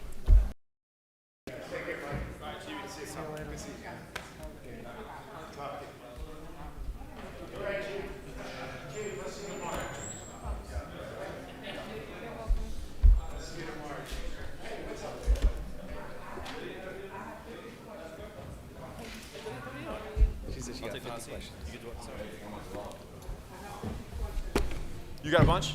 So, Oh, fantastic. yeah, she's been saving her questions just for you. We did, just for you, we're saving paper. So, Director, Good evening, council. whenever you're ready, we're on 44A, Economic Development. give us an overview of what we have here? Sure. First and foremost, thank you, Council, for this opportunity to come before you for this budget hearing and this budget cycle. I'd like to thank Lydia, and I'd like to thank the BA's office for helping us each step of the way. And I also wanted to introduce our new Assistant Director, Osner Charles, who, again, I want to thank the Council for allowing me to go before to the state to request that we find some ways to strategically grow our department in a way that will hopefully put Paterson on the map in terms of future economic development and revitalization. We derived at that point. So that's the overall summary on 44A. So if we go to 44, which is the next page, and Councilman, however you want to proceed, I tend to talk fast and quickly, and ultimately I don't stop. So if you want me to stop, or No, just go over. Which division is this? Planning and zoning. Great. 44. Right, so what you see here, this identifies the certain vacancies that we have. I would like to point out, the first one is the secretary board, or a board secretary. So part of what we have determined over the course of the last year in particular is that the backlog, particularly for applications, is extremely large. And the method for how we take applications, review them, as well as get them processed and ultimately to one of the two boards is something that is a large burden, and that we don't really have enough capacity on that front. And so consequently, we have gotten state approval for it, and that's why it's currently in the budget as we see it here. I don't know, Osner, if So you want to add hire anything? an additional secretary for the Board meetings? secretary, yeah. Board secretary. Yep, so accepting applications, helping the process, again, dialing with things. What is the current structure you have now, so the residents could hear this? What is the current structure you have now? How many secretaries? You just have one secretary, right? Well, again, it's a little bit more than just a typical secretary. This is like a board secretary. This is somebody, Understood. yeah. Board secretary. So currently, it's a part-time position across the two boards. See what I'm saying? Yeah. That's I think more relevant than a lot of the things that were said, to be honest. This is why we have the need for the change and for the increase. There's tremendous backlog, you just stated, because you have a part-time position Correct. serving as board secretary for two different boards. Is that correct? Yes. Did I say that wrong? No, you said it right. Okay, so continue. Yeah, so that's exactly why we've done what we've done, and we've achieved the necessary approvals for it. I don't think there's, oh yeah, there is also a vacancy that we're filling with the principal planner, so that should be coming down the pipeline soon. I don't know if there are any other questions, but that's the major change in terms of the board secretary. Please, Councilwoman. So I have a question, because you're saying there is a lot of backlog. What is the number associated with the a lot? What does that mean? How do you quantify About that? 100 per board, I'd say. And this spans back from a time period of, let's say, 2018 till today. So it's 100 per board that is backlogged, you're saying? Just about. How much has been completed? In terms of that backlog? So, okay, what is the total number that you have of all applications versus what's in backlog? Because say you have 500 and 100 are backlog, and that is the reason why you need to add a $70,000 secretary. So I'm trying to identify what quantifies the need to bring in another secretary at $70,000. Well, I don't have the hard data on me now, but I think it's about 75 for one board and 100 for another. So that's the backlog. Now, the way it works is the application comes in, it gets reviewed in terms of missing items or what have you, and ultimately the next move is to be scheduled before one of the boards, of which we have 23 meetings per year. And Get special closer meetings. to the mic. Just get closer Hello? to the Yes. Yes. Just pull it towards you. Can you hear me now? Yeah, that's better. Oh, was that too okay. That's better. So what I was trying to explain is that the backlog, I don't have that. I can get you that information, Councilwoman. I'm happy to do it. Something that might be similar. What is the wait for someone? If someone submits an application right now, what is the current wait time? Probably 2023. What is that? Yeah, probably in the next year. I mean, 45 days to get a meeting. Right now, the issue that we have is the meetings are, there's only so much you can hear per meeting, right? And it also has to do with the complexity of the project. So as you remember, like, for example, Hinchliffe Stadium is a little bit more complex than a 6-unit development project, right? And so consequently, what that means is the meetings go longer, kind of like with our council meetings, depending on the complexity of what's being discussed. So it's hard to bring ordered predictability into the process just because it also has a lot to do with the complexity of the project. But Director, I hear for many, many years that in comparison to other cities, the wait here is probably double, or triple as any other city. Agreed. Some people have to wait 9 months, or maybe I hope I'm not exaggerating. Some people have to wait a really, really long time to even get to be discussed on the agenda. And there's a lot of reasons for that. Another thing is, and I keep saying it for a long time, and I've spoken to you many times about this. What can we do so these boards stay longer? I noticed that at 10 o'clock, they want to end the meetings, everybody goes home. It doesn't say anywhere that they have to end the meetings at 10 o'clock. Does it say anywhere? No, and that's part of the challenge is that the boards are kind of autonomous. It's not like, I mean, what I can try and do is coach, work with them, try and find ways to bend resources in such a way that helps to process things more effectively. But for all intents and purposes, the boards don't report to me, right? And that's part of a challenge. No, but something sorry. is unacceptable. Hold on. It's didn't hear what he unacceptable. said, Mr. They don't Chief. report to him. The boards don't report to him, is what he Okay, no, said. I didn't hear that part. So it's still unacceptable because we're trying to encourage economic development. Correct. But then these boards are not, and I'm not criticizing them, I'm just saying we got to do better. I agree with you 100%. And we are going to do better. And we have been wildly understaffed, particularly on the professional side of things. So, for example, I have one planner for the third largest city in the state of New Jersey. Now, we're remedying that. I have another planner coming hopefully soon. But that's been happening since I walked in the front door. So for 3.5 years, I've had one planner. And there's a lot of reasons for that, not the least of which is from a personnel perspective. So I'm going to say the last thing, and then Councilman Mendes will Sure. go. So, see, this is what we mean, right? This could have been done the first year. This could have been done, what we have right now. The situation we currently have where one secretary is handling both boards, that's been happening since how long? Well before my time. So this could have happened maybe, and I recall asking you, can you hire another secretary? Because you recall, Director, that I did bring this up, and I say, look, we cannot have one person handling two boards. It limits the amount of meetings you could have during the month. It also Correct. limits the emergency meetings they could have. And I just didn't see. We were able to identify that we needed a full-time board secretary because we realized we realized the backlog that we've had. So without us being able to identify and the constituents, the community, letting us know their concerns, letting us know how far backlog that we are, that's how we was able to identify. We had this backlog for a long time, though. This is not new. This is not new. Well, It's not new. It's about 2 years. It's about 2 years, and I had the conversation with the director maybe over a year ago, right? And it's Maybe- longer than that, yeah. too, because there's other structural things that have been going on. Councilman Mendes? Sure, and Director, that's a topic that I really I was waiting to get into this department to have this conversation because something have to be done. 2 years behind in this department is something that, I mean, the level of frustration for a lot of people that they waiting to be in front of the board is incredible. Agreed. And the board, there's have to be a way, and now that we're going through the budget, we need to find a way to make sure that those boards, that they meet more regular. I mean, it's a nightmare for them to have a special meeting to hear, a project. So we meet every week at this council. We appoint those board members. I mean, it's just impossible. I mean, you don't do business this way. We are the third largest city in the state of New Jersey.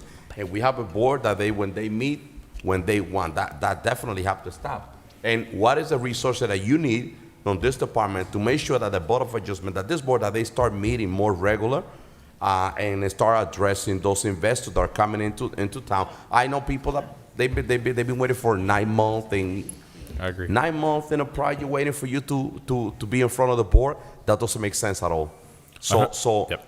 I want to hear from you. I know we hiring this secretary that is going to be from both boards, right? So, but I need to hear from you what needs to be done in terms of this budget to make sure that the Board of Adjustment, that they meet more on a regular basis, at least until they catch up and they get back on track with those 2 years behind of projects that they have. Councilman, you must be the chairman of economic development because I understand and completely hear your concern in terms of how we need to find a way to streamline the process. Part of the challenge that we have here is administrative things that we can do in terms of operations, and then there's the governance of an external board that doesn't necessarily report to us on a day-to-day basis. So we're getting at it, and part of it is management structures. part of it's, getting new positions and managing properly. And I could use council support as we, try to find a way to engage the boards. So when you mentioned that they don't report to you, so who they report to? Okay, wait, you said it. You said Action now, because really that's what I do. I'm real estate and investment. You are, yes. That's what I do, and it will kill me to be on the line waiting for 9 months to start a project. Yeah, I agree. I was on the How about first 2 one. years? I have to wait forever. That have to stop. I don't have the answer to that, but we have people appointed to that board. Mr. Chairman. So something have to be done. Councilman- But my question, Mr. Chairman, just to conclude, but I want you, Director, to look at the budget and just make sure that we getting, what we need into this budget to move that forward. Because we're not gonna stop. They're gonna have to start having meetings more regular, and until they get back on track with those 2 years behind that at they least have. 4 times a week and special. Council Hold President. on. Wait. Councilman Kalik. And then me. Director, Yes, sir. what's your plan to make the improvement or make it efficient? About the issues that we have with regards to, and I think that's why I started out thanking the council, because you guys have allowed us to create additional positions that are going to help create a more efficient system. There's also some stuff that we've done with technology as a way to increase the review process and the like. But I think we have to continue the dialogue together. I think this is the type of thing with the administration and the council working collaboratively to, hold people accountable with regards to and come up with creative means so that we can solve the backlog, do it responsibly. Councilman Jackson called me all the time when it's just not fair that some people are getting roadblocks, that they're not getting the permits in certain ways and in certain time periods that are what should be considered fair, and I couldn't agree more. And so I think part of what we have to do is get very creative in terms of finding new systems, and then it's happening. I mean, it's represented in this budget currently, and we're going to test and see how much progress we can make with regards to that. And I'm going to lean heavily on council colleagues to help me with the other boards, because again, there are 2 boards. One is council appointed, and the other is mayoral in nature. And so I have. Hold on a minute. Councilman Kalik, do you finish Yeah, it? no, Kalik, one I moment. go. Council Hold on a minute. President. Councilman Kalik, you still have the Yes, floor. can I request maybe a joint meeting between the administration and probably our ED committee to sort these things out? In a sit down together on a table, instead of we keep going back and forth, that you need to improve the department. For example, the pays of the commissioners. Right.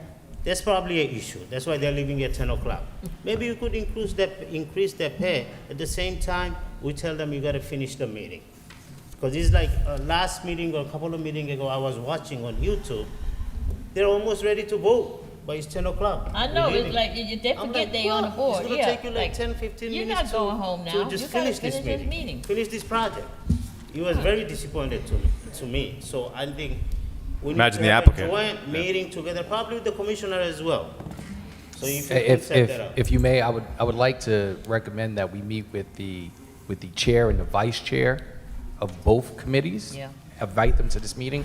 But more importantly, I think we need to push on the professionals on those boards. I think it's very important that that's examined, and our goal and our hope is that the board that's appointed by the council, Right. that you guys can help assist with that, because again, But that, like Director Powell just mentioned, they are an autonomous board, but there is so much that we can do. What we can do from our perspective is we can put in a full-time board secretary, because so far it's been a part-time board secretary that's there. And she works for the city from 8:30 to 4:30, which means that she only has from 4:30 and beyond to do her work. So on that note, Council President has the floor next, but on that point, this cannot wait, because we cannot continue just talking and dialoguing, because we already had many conversations on this. Too many. We need to find a solution fast Yep. before this budget gets revised, and we need to address it. Making excuses is sickening, and I'm not saying it's your fault, but we need to work together on this one to get it resolved. And you hit the nail on the head. We need to address also those professionals that are on those boards, and if we need to talk to those boards and have a dialogue for them to remove them or add additional staffing. And again, let me let the taxpayers know, some of the staffing could be paid out of the escrows, some of them. Exactly. Is that correct? Correct. Correct. All right, thank you. So, Councilman Mr. Chair, Davila. thank you very much. So, it is clear to me that there's some major issues, right? And some of which, unfortunately, you as the director, the assistant director, you're not able to do. When you speak about professionals, I can tell you, I came to a reorg. I could not believe, and this is, I think, the first time I'm going to speak publicly like this. I came to a reorg, the first thing the reorg is you elect the chair and the vice chair. And then it is the board who then hires the planner and the lawyer and the secretary. Well, let me tell you, in that reorg, there were various of us there, and that day, that reorganization was basically the lawyer ran the meeting, hired the planner, hired the secretary, then he stepped out, the planner then hired the lawyer, and then they said, okay, now we're gonna elect the chair and the vice chair. I could not believe, and so legal, I don't know that that was done correctly, but that was wrong. And clearly to me, that's an issue. So with that said, I think the chair said it best. If we need to have a conversation, we all have an appointment there. And we realize we can't talk about, we need to bring in more ratables. And we have such a major block. When you have individuals in the professional staff that are holding applications for people that are submitting. When somebody reaches out to me, I'm like, I can't have this discussion with you. If you're a developer and they're saying, we don't know who else to go to. Correct. Nobody is helping us. A year backup, 2-year backup, people paying for special meetings, and when they pay for the special meeting, the planner cancels it, and then it's okay? It just cannot happen, and we as a council have to say it has to stop. We have appointments there, and we have to make the change. We must, and it can't be that we continue to have the same conversations and nothing is happening, because that happened in July. We are now in December. How many more projects have been stopped by the current, and I don't want to put the board out there because they don't set the meetings. They come to sit and hear the projects. It's with the professionals, and we have to do something. I was really, actually, I wanted to, and maybe to legal, and I'll end with this, Mr. Chair, to legal, I really want us to look at what they did on that day that they did that reorganization meeting. That was wrong what was done there. Mr. Chair. I'm gonna pause for right now. Yeah. Okay. I'm done. Councilwoman Cotton, you've been asking for the floor? Yes, I did. Thank you. I think that what had happened to Director and Deputy Director Charles and when a certain party was out for such a long time, I'm not mentioning names, but there was many projects that came through. Sometimes you guys really need to look at how certain projects get jumped in front of other projects, and I think that it needs to stop with you guys maybe, like, when you are able to get this secretary in the right position, whenever they put their application in, it's like anything, when you're waiting for housing, you got a number. You know what I mean? If I'm number 5, I should go before number 20. So once we start listening to where they need to be, number 25 ain't not going in front of number 5, because now you got to wait till we get to you 25. Until we get to where we need to get to. And I think that you guys really know what you need to do, and just do what you really need to do. And I think that and I think it all started coming out earlier in the year, where we saw where it done. And we looking for your guidance to get this done. Thank you. Mr. Chair, I just wanted to add real quickly, I don't understand why the planning board is not meeting. They're only doing virtual. What is the reason? If we, the council, are here, the Board of Adjustment is here, everyone, what is the reason why that board is not meeting like we are? In person? Yeah, in person. Mr. Chair. Well, as long as they meet, as far as I'm concerned, and they continue to meet consistently, that's all I care about. I don't care where they do the meeting. I just want them to meet. That's a wrong answer. Director, That's a wrong answer, Director. Director. I'm going to tell you why. Hold on. Councilman Velez, hold on a minute. You have the floor, Councilman Davila. Councilwoman Davila. Council President, we'll have the necessary conversations and hopefully we can move them towards, again, it's an autonomous branch, so they don't necessarily need to listen to us, but we can have the conversation and hopefully move them into in-person So, meetings. hold on, I just Councilman want to Jackson. loan a level of clarity. Much like the council can't be directed by the mayor, these boards can't be directed by the director and/or the council. They are autonomous, meaning they are separate and apart. They govern themselves. So if there is an issue, especially with the planning board not meeting, we have to talk to the appointing authority, In which is the mayor. The mayor is the appointing authority there. He's responsible for their activity, and we have to hold the mayor accountable. Relative to our board, the Board of Adjustments, that falls on our shoulders. But I mean, I know I'll have the floor at the moment. I'll wait until my time is called, but I just wanted to point that out. So the way we're gonna go is Velez has the floor, then Councilman Jackson. Go ahead, Councilman. So, Mr. Chairman and Madam President, Director, regarding the question of Councilman Maritza Davila, they even stating an emergency order that the Governor Murphy did about a year ago to justify their virtual meetings. And they still don't know that the governor eliminated that emergency order. Lift it. And they still state in the record that they conducted a meeting because that emergency order. And you know that emergency order was lifted and the governor allows gathering and et cetera, et cetera. The other thing is, for us it's important and for the community, when they are visual, they cannot come. The resident cannot. The people that oppose the project, the people that are in favor of the project, the people that want to be involved, they cannot come. They cannot come. And we are violating some rights here, Public Act, Poaching Act, or whatever. So you have to look into that. We don't fall into violation. Second, you know, this is what I want to put on the floor.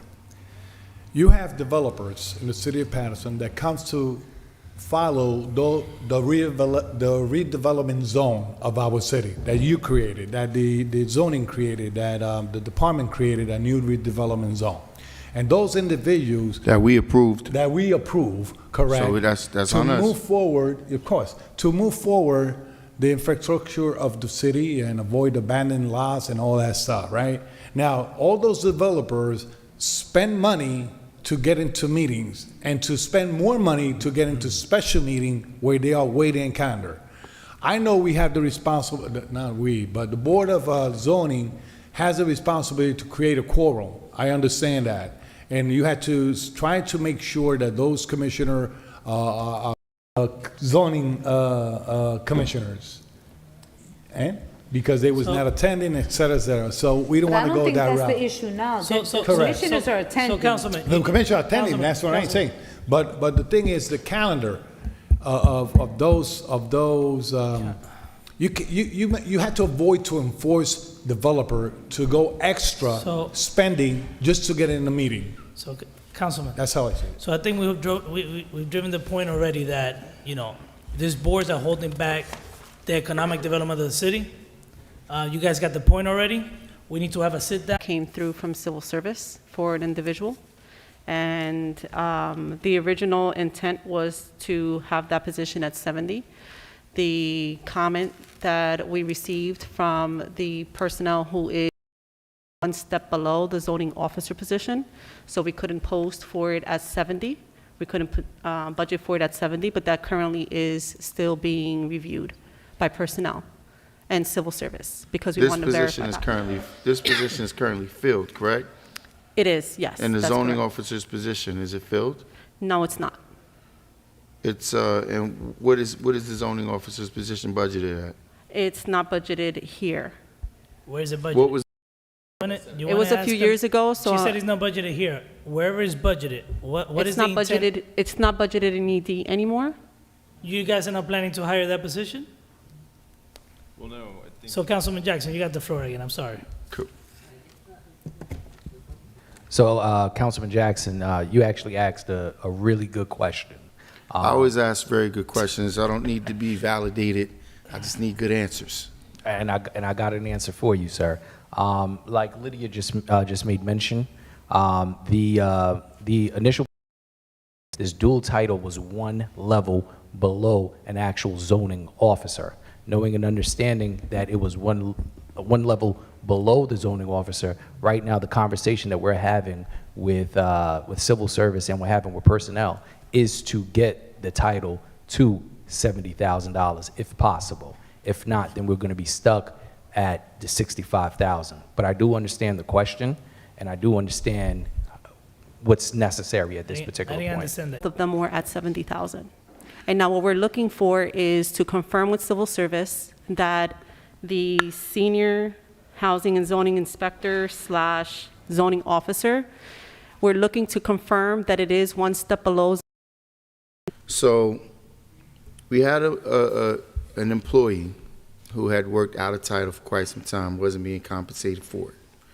Then we hired, in fact, this director hired a non-resident, uncredentialed, without credentials, paid that person 70. And there was a lawsuit filed, so we had to bring the other person to the equalized value, right? Now we have no one in the position, a vacancy. So who's doing the job? Someone in an acting capacity. Who is, so is that person listed here? Yes, the person is listed there. What's their title?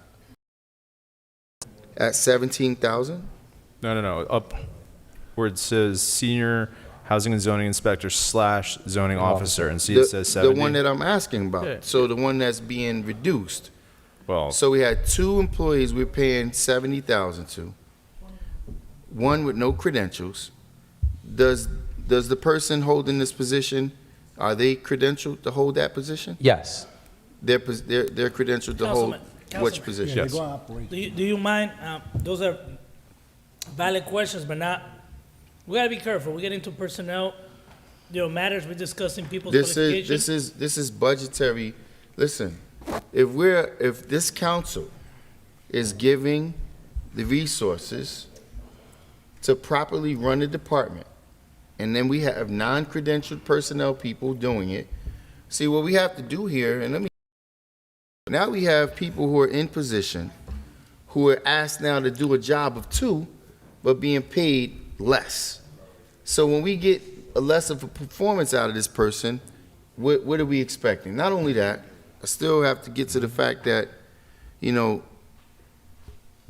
after we made these hires, we also opted to reduce force with the inspectors, which I know isn't this portion here, but it also, we've given all the resources to this department. You had 2 employees being paid at the rate of 70,000. Now we're reducing increasing the workload, but reducing the pay. And I'm going to make an assumption that that's because this person is a Paterson resident. So I still want to talk about, the decisions, because look, we now have an assistant director. How much more proficient has this department become? We've given not only, I'm looking at the increase for the director's position from 112 to 114, but then we reduce the salary of the person that's actually doing the job for, I don't care what it's for, it's an increase. The taxpayers are paying an increase. Everybody gets their 2% increase. So why isn't this person who's doing the Councilman, listen, you already made your point, right? What point did I make? No, check this out. You made the point that it's unfair what they're doing, but ultimately It's not about what they're doing. Council, Mr. Chairman, it's not about fair or what they're doing. That's one aspect. But the other more important aspect, of which apparently you're missing, the taxpayers' money that's right here is not being serviced back to the taxpayer. The taxpayers are paying, and we are responsible for making sure that the money's delegated properly for the taxpayers to receive a service. And if you're claiming that we're doing that, So, Councilman. there's a service that's not being rendered. So, Councilman, and I challenge the CFO and anybody here. So when we vote on the budget, you already spoke your piece, we make our recommendation. Now, if they don't make the recommendations that we have made, we don't have to adopt their budget. But remember, the budget that is presented to us is right here. It only has 2 lines, 1 to 10, and start giving increases to some of the employees, just so you know, because we don't vote on those increases. That's where our responsibility ends when we approve this budget. Now, we're doing the responsible things to ask them what they need to provide the services. We telling them what we want them to do, but if they don't execute, that's for the voters later on to decide that we've been giving them the resources and the administration is not executing. You're correct 100% on that. You know, every year I we know give I'm them the correct, resources. Mr. Chairman. Again, But I this is don't what I'm have trying to be tell you. validated. We don't hire the staff, though. We do. We This don't. director that's sitting in front of us, we hire We him. confirm, no. If this board, this body so chooses, we have the authority to remove this director. Due process. Correct, through process. We do process. Through process. In that process, if there's a necessity for that process, it must be delved down to what's going on right here. If the residents are not receiving what they're paying for, who's responsible for that? Who's responsible for that? We're responsible for oversight, and if we That's what I'm trying to tell you.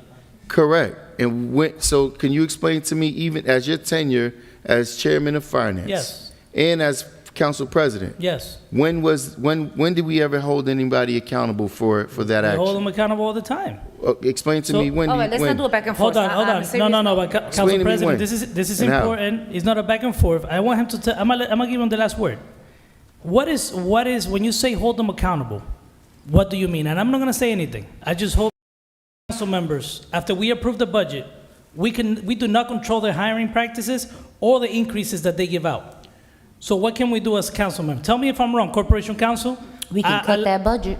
Okay. Mr. Chairman, we have the ability to cut the budget substantially. Yes, after the fact. We also, as a council body, have the authority to hold in the directors of each in detail after rights noticing multiple employees on the code of conduct and the services that are being rendered to the community. When has that been done? Mr. Chairman. We don't.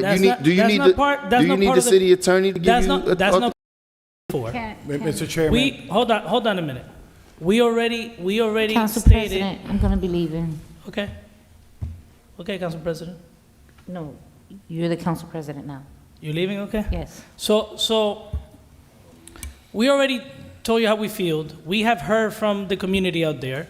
We want a lot of things addressed. So hopefully this budget has the resources necessary to address those issues. And you also heard concerns from the council, colleagues. If you want a chance for this budget to pass, then you should adhere to the concerns of the council colleagues. Now, to my council colleagues, if there is something that this department is not doing, it is your job to convince your colleagues not to adopt this budget. Mr. Chairman, please, may I allow me Yes, 3 Councilmember seconds? Les. First of all, We're going to 47. I know 47. I'm here. The council president that time and still council president Marisa Daver created the personnel committee.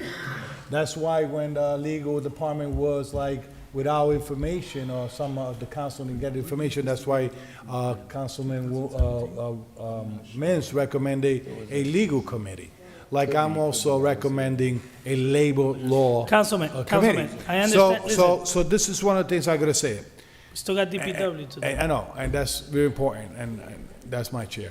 But, Director, this is what we expect from every director across the board in the city. Absolutely. Is communication. All right. Communication.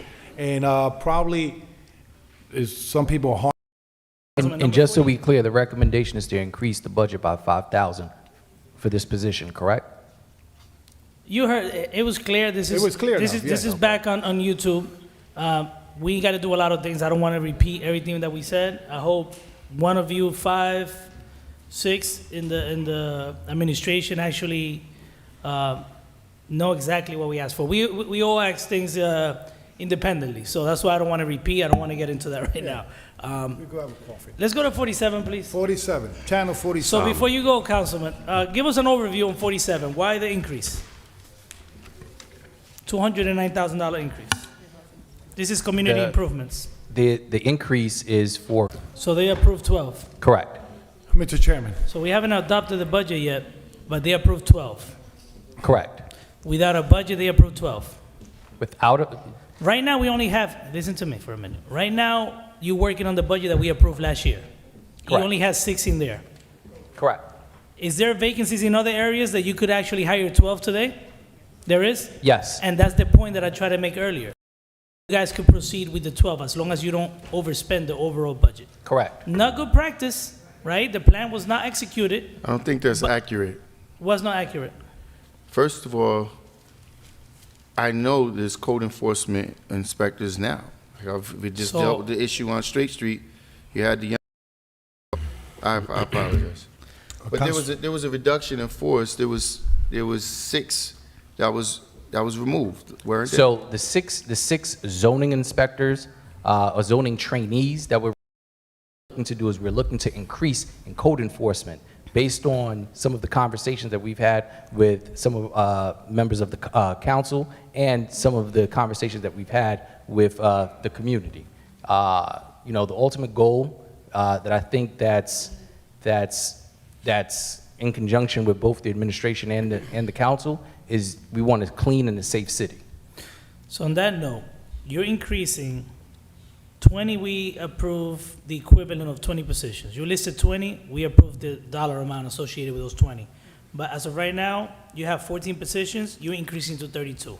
So what services, so this is gonna increase, which services this is gonna increase?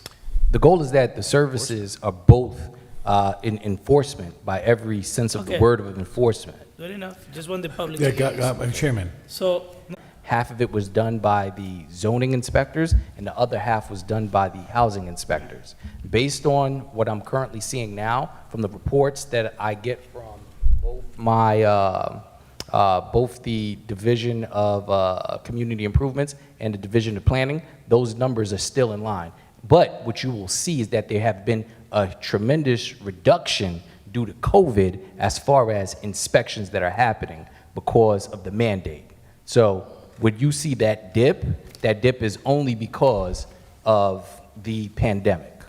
So I just want to be clear. You said even with the transition, right? 'Cause Yes, you didn't ma'am. remove them. The transition of these inspectors over into, It has been the same. we have that. Impossible. We have it printed?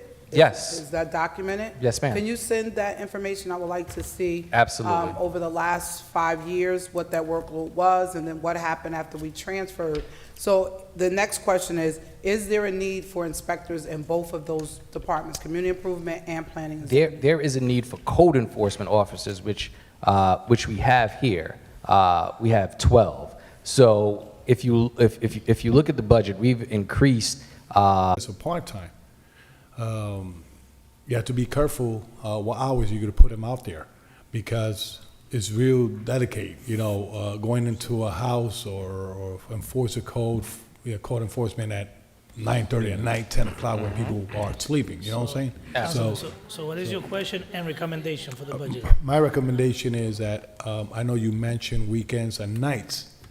Well, I don't want to be, the city be liable on any lawsuits or whatever and coming back and knocking doors at middle of the night and this and that, then we have to pull out the program again. Councilman Velez, our housing inspectors, they don't go into technically, when they're doing their inspections, for the most part, the inspections are exterior as well. So who take the responsibility on legal addicts and then basement?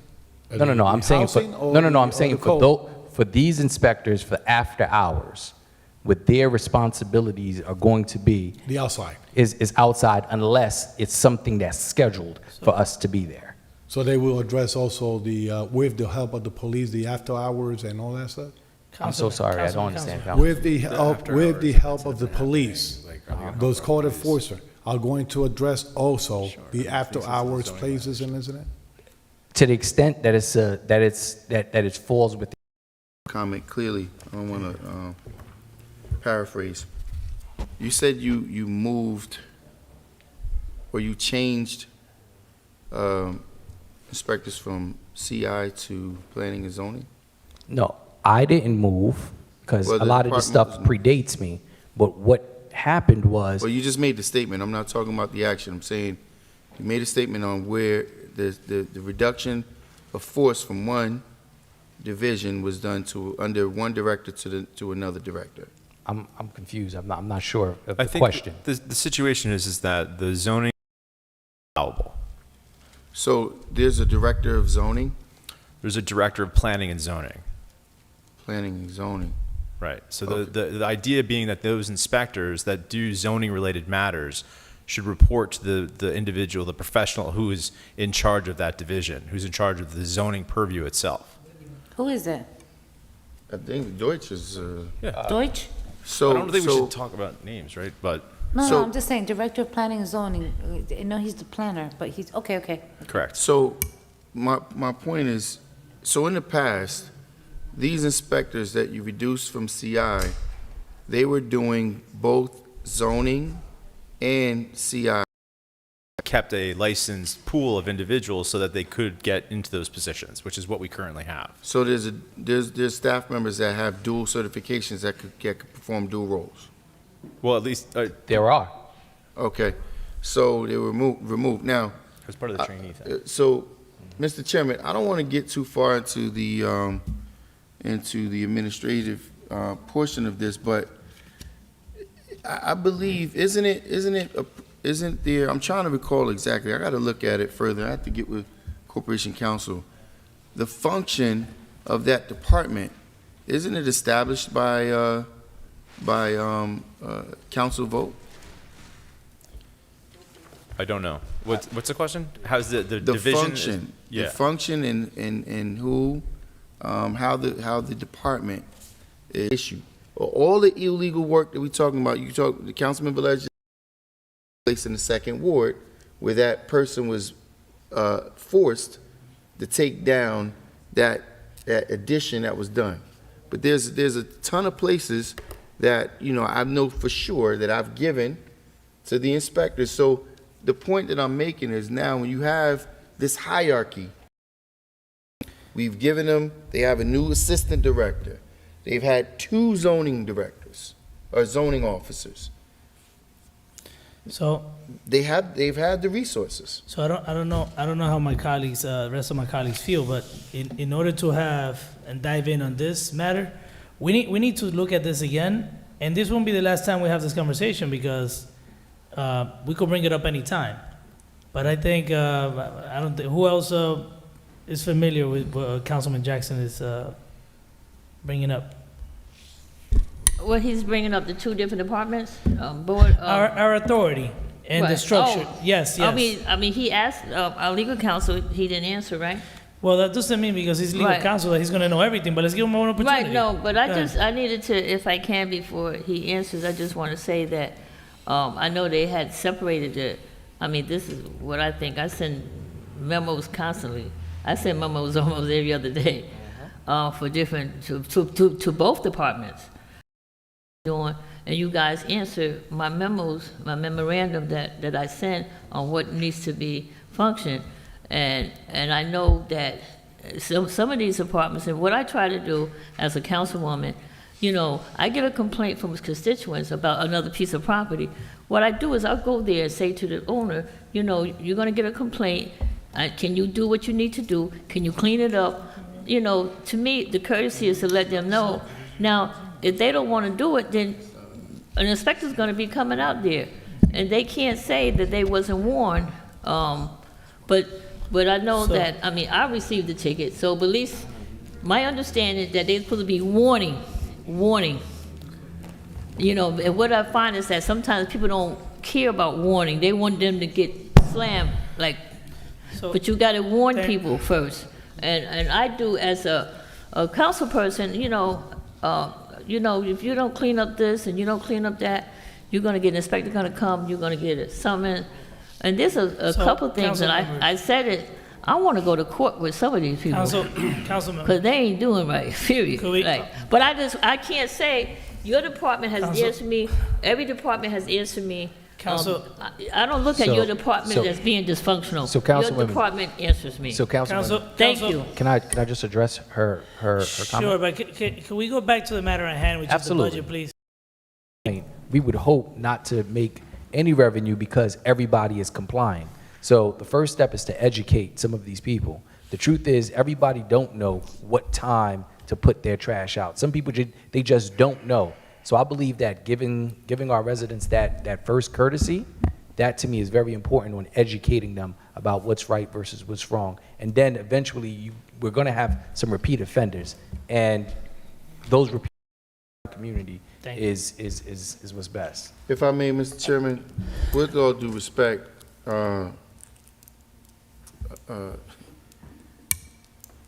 with all due respect, if you don't know when your garbage is supposed to go out, I understand that there's maybe possibility of being given a courtesy warning, but there's no way you could tell me that the furniture store on the corner right here, they don't understand what they're doing by blocking public passage, by putting their garbage out inappropriately, is not fully aware of what the circumstances are.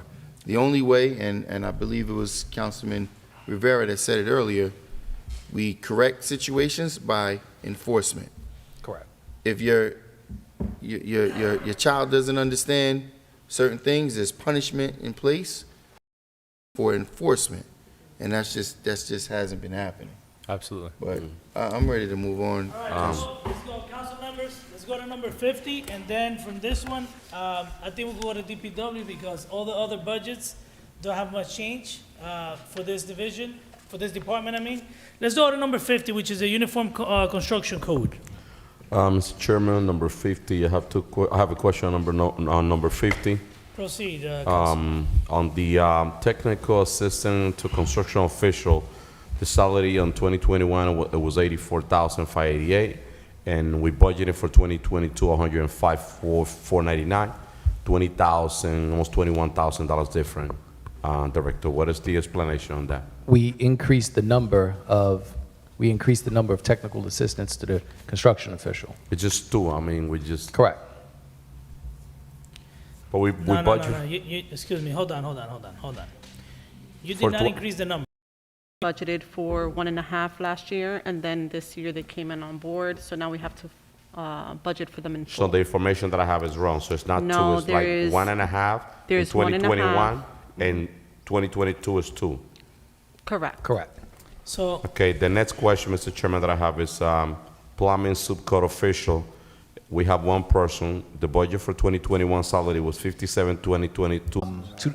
If I'm not mistaken, it was 2 weeks, 2 to 3 weeks at a time.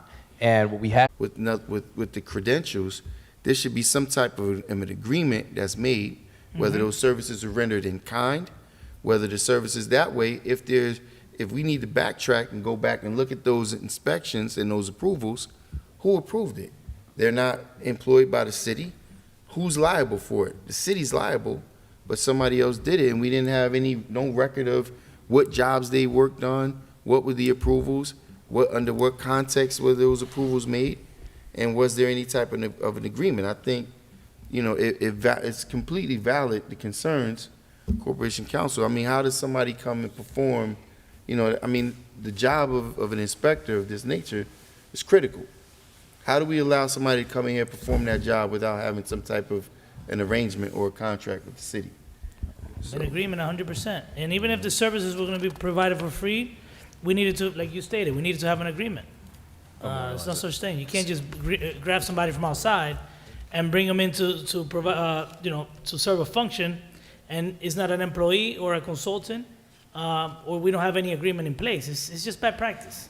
And that is why we're trying to include that for this year. Okay, so at least you to- acknowledge that was wrong, okay. Yep. So, on another note, I want to look at the bigger picture. Well, you saying she didn't acknowledge it's wrong, okay, so what did she say right now? No, I just want to go on record. It was not wrong. It's not wrong. No, it So was it not is wrong. totally- No. Tell I me can why. explain it to you. Yeah, go ahead. Because DCA gave us the approval, right? So the person that they vetted in not another entity, the entity. UCC is guided by the DCA code. The UCC code is guided through DCA. Okay, that's fine, but you also got to understand how government works, right? Madam BA, so let me ask you a question. If that's the case, why do we have $25,000 in the budget right now? We're trying to be proactive so that we're not in a position again where there's uncertainty.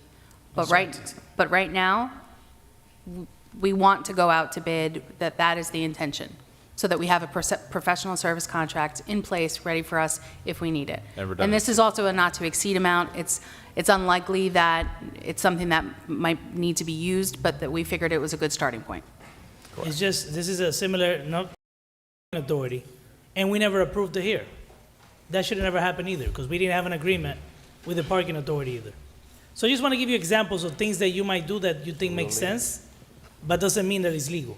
That's what I'm saying. Questioning the legality. Now, going back to this budget. Mr. Chairman, so we all leaving? Yeah, they go leave, that's fine. We could, you guys are leaving?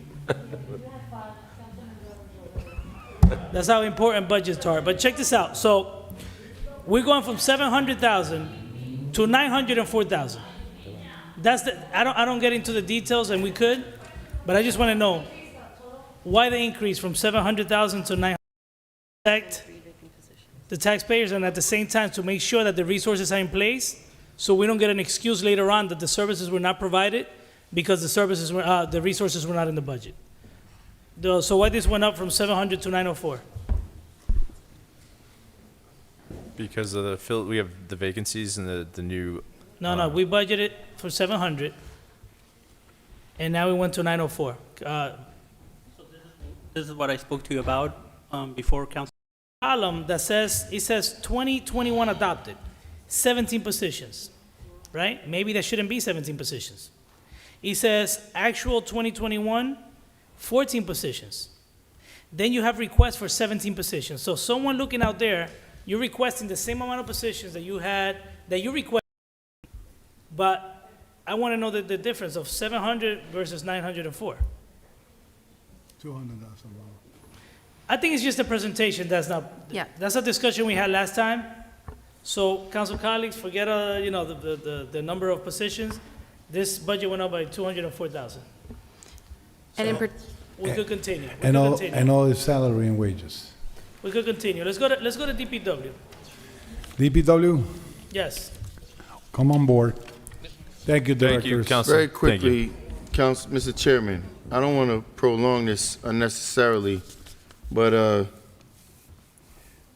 I just want to make a couple requests, if you don't mind, while we're here. Sure. Director, I've asked you once before to give me involved. I asked you for a list of the residents, the employees, and an outline of that. I'm concerned because I got a call today with regard to some of that, the provisions that were promises that were made. So if you can, please, as quickly as possible, I want to see the dynamics of that agreement. Who is the contractor? The subs that we are claiming are local contractors, and so on and so forth. And date for a special board meeting was approved almost 2 years ago. 2 years ago, and still don't have the permits. I spoke to both of you guys. Mr. Charles said you were handling it. We talked about it extensively. I know you had the gentleman there working on it. They still don't have permits. Well, Councilman, on the first matter, I'll get your report by the end of the week with regards to Hinchliffe and local hiring and where we stand. And with regards to the individual resident that was being delayed in terms of their permit process, my understanding is that they were waiting on the drainage calculations, so I'll check on that immediately tomorrow. But my understanding from the architect was that he sent it. So I don't see our engineer, but yeah, we can talk about that offline. So, Thank you, Councilman. yeah, Thank absolutely. you, Director. Thank you, everyone. Thank you, Let's Lydia. go to- Thank you, Kathleen. Let's do Public Works real quick. Public Works. So could we close the meeting and continue the committee, no? Because I said that, listen, I understand we all have things to do. I set my schedule. I'm not rescheduling this to another day If we have if we have any other additional budget hearings, then I'm gonna do that. But when I scheduled this, I knew, I was gonna be here for the long haul. Mr. President, you have 5 people now? No, Councilwoman is here. Oh, no, too. so we have to close the meeting then. And this is one of the departments that we gotta make sure that have everything in place, all the resources, to make sure that, services are improved out there. The official meeting, but then continue as a committee. No. The thing Well, is. we have always done this meeting, because this is the first year, I'm very encouraged. right. This is the first year that we actually have 7 council members at every meeting, 7 or 8, at every meeting, budget hearing. In the past, it used to be just 3 of us. And Mr. Chairman, knowing the complex of this department, having the quorum necessary 7 or 8. Council President, to see if she wants to schedule another meeting, but I would not schedule just another meeting. So, I'm here tonight. I knew we were going to be here long. Yeah, we can have. It was we a can vet lengthy. this out. What was that? We can vet this out as a committee. It doesn't have to be We could do it as a committee. That's what I'm saying. But Same thing. Councilman Velez is stating that this is very important. Because what happened is, Council, and this is how I see it. A lot of the people that are leaving at this point have issues or have concern or has requests with DPW.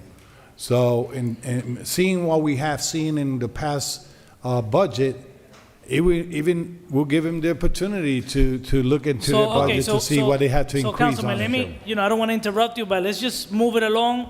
If Councilman Mims have to go, then we're going to have 4. How are we going to deal with this? Mr. Chairman, I think that this department, we should not rush DPW. Well, I'm not I've been rushing it. insisting. Let me finish, Mr. Chairman. And that's the reason why we ended up into this. I mean, I propose to reschedule this because I don't want to rush DPW. I know we have a lot of questions. We don't have to rush, Councilman. If you also have to, we all due respect. Anyone that has to leave, there was one time 3 people. No, I'm not leaving. We could continue as a committee. I have no problem. I'm not saying you're leaving. All I'm saying is, this as a committee. Yeah. No, hold on, I'm the chairman. We'll do it as a committee. That's fine. Yeah, let me recommend What do you something. mean you're the chair? The chair of DPW. Yeah, but this is a finance meeting. I know it's a finance meeting. I will recommend that, knowing that we leave into Atlanta City next week, we could do it on Monday, the 15th. Councilman, we're not scheduling anything right now. We're going to do this meeting and then we're going to continue. Let's keep it rolling. So to the general public, I'm just making a request. I am leaving early. I have been here, and I was one of those 3 that Councilman Rivera talks about, but I'm leaving early because I have an emergency pickup, and so I have to leave. There's no other choice around it. DPW knows I've reviewed the budget. Any questions or concerns I have, I'll send it to the director and to the BA. Thank you, Paterson. Do you mind taking the vote to close the meeting? We could at least. Yes. Thank you, Councilman. Move to close. Second. Moved by Councilman Jackson, second by Councilwoman Mims. Roll call, Madam Clerk, to close the meeting. Yes, Mr. President. Roll call to close the budget hearing of November 8, 2021. Councilman Jackson? Yes. Councilman Mendez? Yes. Councilman Mims? I want to say this was a very productive meeting on tonight, and I know there'll be some more discussion. I'll try to watch it live as I'm leaving. But Madam BA, thank you so much, and to our chair, and to this council for your due diligence in making sure Paterson moves forward. My vote is yes, Madam Clerk. Councilman Velez? I hope they're not following that clock over there because that's an hour ahead. Yeah, it's not 9:30, it's only 8:30. It's 8:30 now. So my vote is yes. Mr. President? Just want to put for the record that before I came in, I already knew that it was going to be a long meeting because we had the three biggest budgets in the city. So I knew it was going to be lengthy. So I don't know what the rest of my colleagues expected, but they have a life and they got things to do. My vote is yes. Thank you, Mr. President. The vote is 5 in favor, 4 absent. The budget hearing is now adjourned. So on that note, Madam Clerk, what is the process to start this as a committee? No, Corporation Counsel is coming back with a ruling. He stepped out, he'll be right back. He went to look Because in the past, we never opened it as a, we usually did a committee. No, we did it with 3 and 4 in Yes, the but, past. Council President, don't forget that this is an advertised meeting. It was advertised, it was published. So Corporation Counsel is coming back with a ruling. I have to get a ruling from Corporation. So I'm just concerned then that in the past, Director, So let's start. how you 68. feeling tonight? All right, that's in. Councilman Velez. Probably work 58. Yeah. No, wait. 68. Sí, 60 letra A. Mr. Chairman, if I may make a Sure. suggestion, well, I don't know, this probably be the last budget hearing we do under this current structure, but we should stagger the attendance for the employees. Unfair to ask them all to be here at 6 and they don't get here until 5, and they don't get to be heard until 9. If the way it should be done is if we're gonna hear DPW at a certain, or third, we should take into account that they don't have to be here until, That's a good recommendation for the administration. Like, we didn't know. We didn't put together the structure of who was gonna go first, second, or third. So could you make a note of that, Madam BA? And could we stop, we should stop because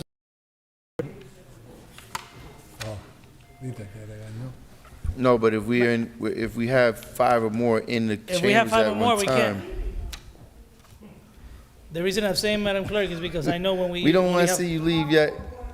We don't wanna see you leave yet, Give her Councilwoman. some time. Come Give the hang out with councilwoman us. some You time don't- to say bye to everybody. Councilwoman, you don't have to go nowhere.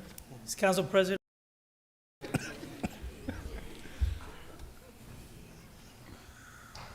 So we have here,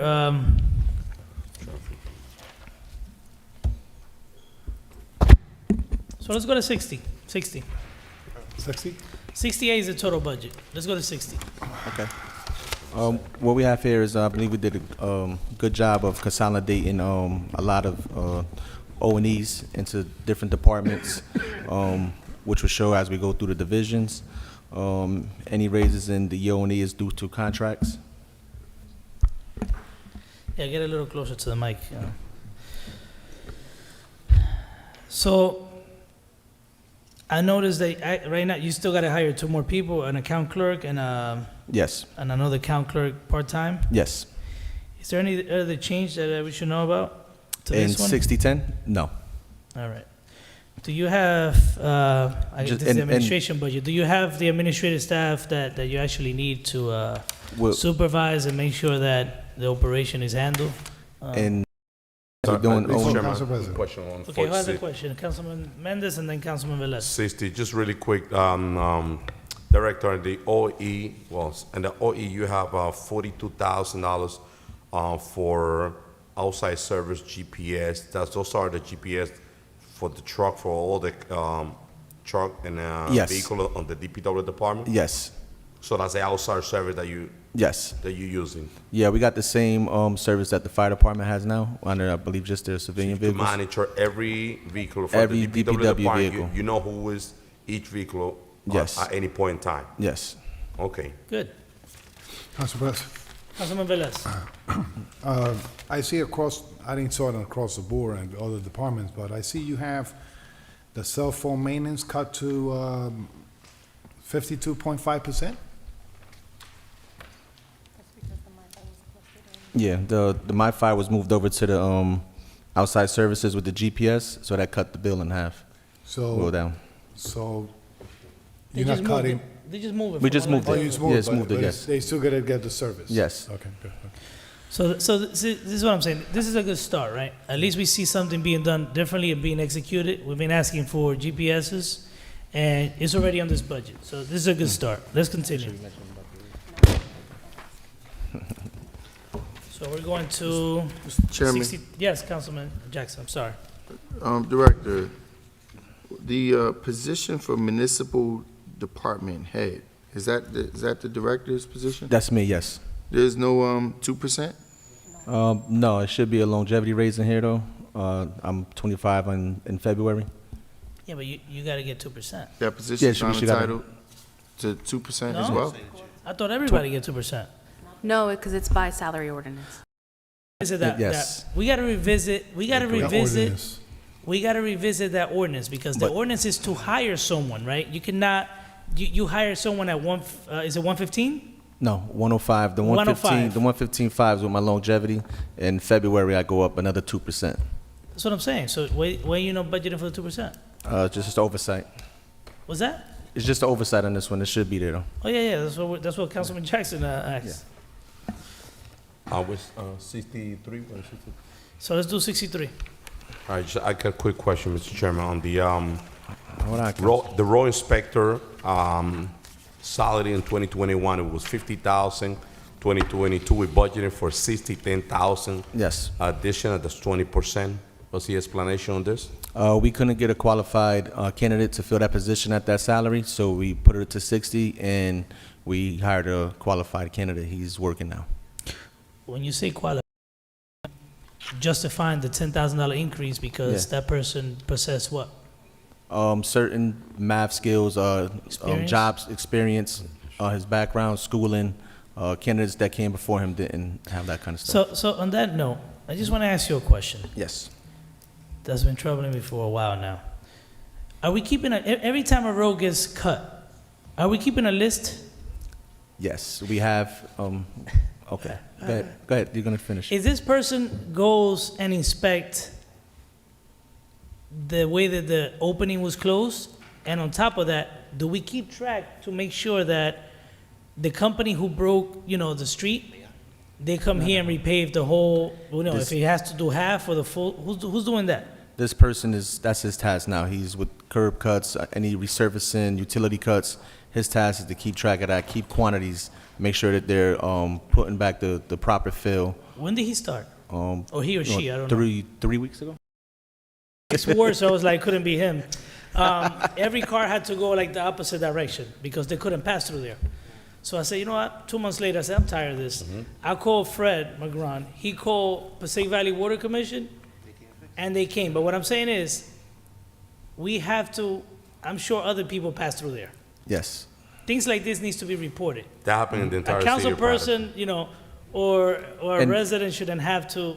And we were You know what I'm lacking saying, right? inspectors in that division, as you know, for the last 2 years now. We have a principal engineer there, and a road inspector, and the part-time assistant engineer. They're great. Do we have an employee under this category for sidewalks?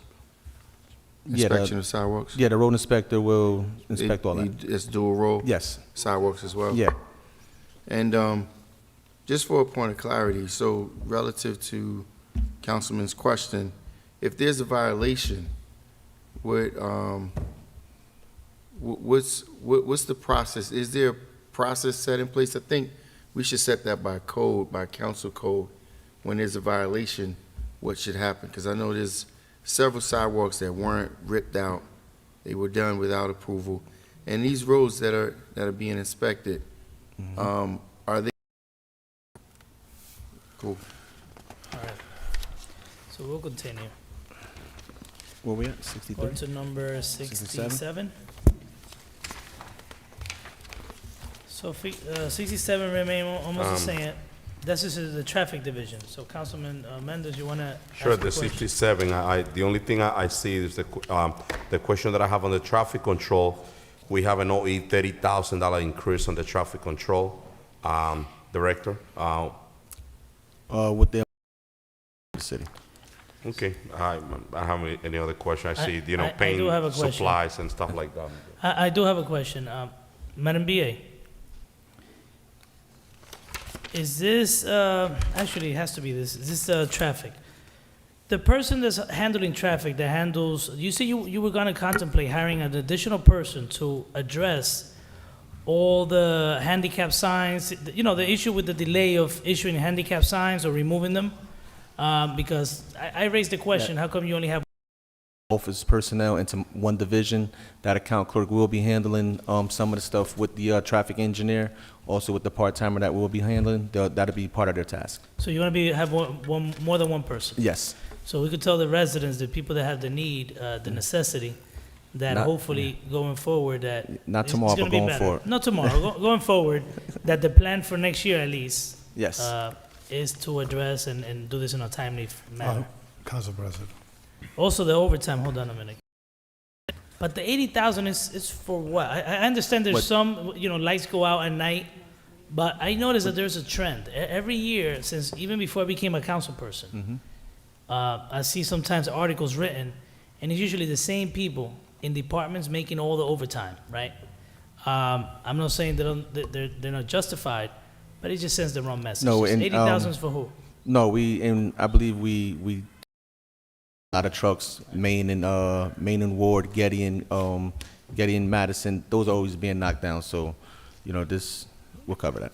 Just, Councilman Velez. just keep in mind that this department was understaffing for many, many years. So you're gonna see it increasing over time.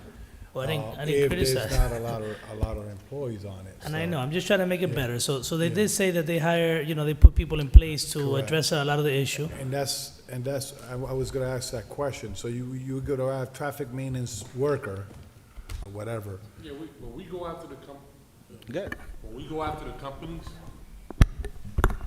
we do get reimbursed, so a lot of that goes right into the general funds. And It that's don't what go I was back gonna talk to. into the budget. Yeah. But we do have to respond and go out there and do the repairs, which in turn costs the city overtime, but we do get reimbursed for it. Yeah, Madam BA, the reason I ask this question is if we're going to expend on the situation of knocking the pole with new signals overtime or whatever, we have to make sure that when we get compensated back, Budget for it, right? When you reimburse the budget, all it does is give them more money to spend. So however, like right here, they're showing a credit, that means the budget got reimbursed, right? Yeah. 25,000 for 2021 so far. They're anticipating that they're gonna get 60,000 next year reimbursed. Now, they could take it two ways. They could either put it back in here because they're putting up the cost and then they get reimbursed, or if they feel they have too much money in the budget, or the money they have remaining is enough, Javier quotas take it as miscellaneous revenue not anticipated. But that's a call they make. is the part that I always see since I'm here and before, is that a lot of things are budget, but listen where I'm going. And you know that went back to general budget, at least somehow we want to see it somehow on shape and axle, going back to the department in other things. So, it's not like, Duly- okay. Thank you. Mr. And Councilman, that's why you see the appropriation Duly credit. noted. Yeah. I have a question on 70. Councilman Wait, Mendes. Which page? 70. With So 70 we're now, right? moving, if there's nothing else on 67, we'll go to 70 now. Councilman Jackson. Mr. Chairman, yeah. Oh, you still got, you want to go back to 67, Yeah. which is Yeah, traffic I cut division? them off, that's why. Traffic, yeah, Councilman Jackson, traffic division.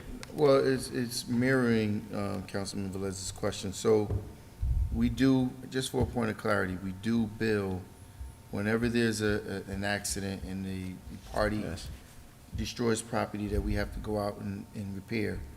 They are not only billed for the repairs, but they're billed for the employee's time as well. Yes. That's the time and a half? Depends on the situation. Yeah. If it's a holiday, it's double time.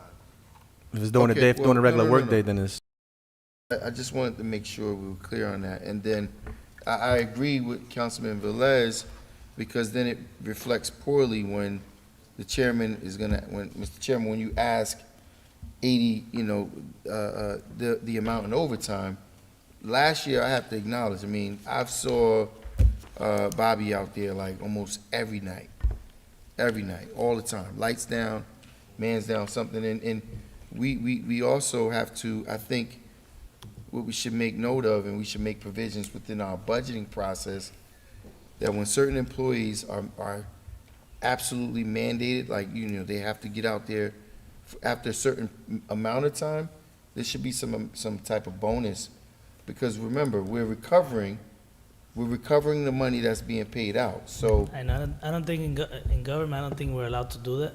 Listen, Councilman. No, we're not, First of all, if we're asking, a person could easily say, you know what, I'm incapable of going out right now. I can't do it for whatever reason.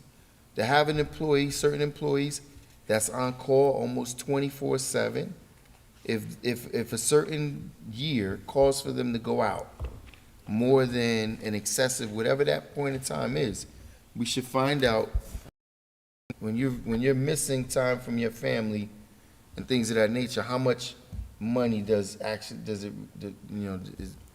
that important. Understood, hold on a minute, understood, but I just want to make it clear, when I pass the comment, right, the residents, all they care about is getting their services, right? If the overtime is being, used because there is a need because of the amount of, the workload, it's understood, but when you have, and I'm sure you just stated that you're putting things in place to address this. Yes. But I've gotten a lot of calls of people waiting for their handicap spots. I'm talking about the waits. I just said that before I passed my comment. Mr. I just don't want to Chairman. make it seem that, he's looking just into that overtime. No. No, People no, are not no. getting the service. I'm not doing that. What No, I'm, no, no, I'm you. making, The I'm comment that I making- passed I'm earlier. making a suggestion that through the budgeting process, specifically for this department and maybe other emergency departments, it's different than I didn't get my work done, so I. So on your previous comment, Councilman, there is ways, the administration finds ways to compensate other people, right? This guy's probably could, I don't know if they've ever gotten in the past, work for additional duties, right? He's doing all the traffic. It might fall under his job description. But it seems like, although he falls on the same job description, it feels like two different functions, right?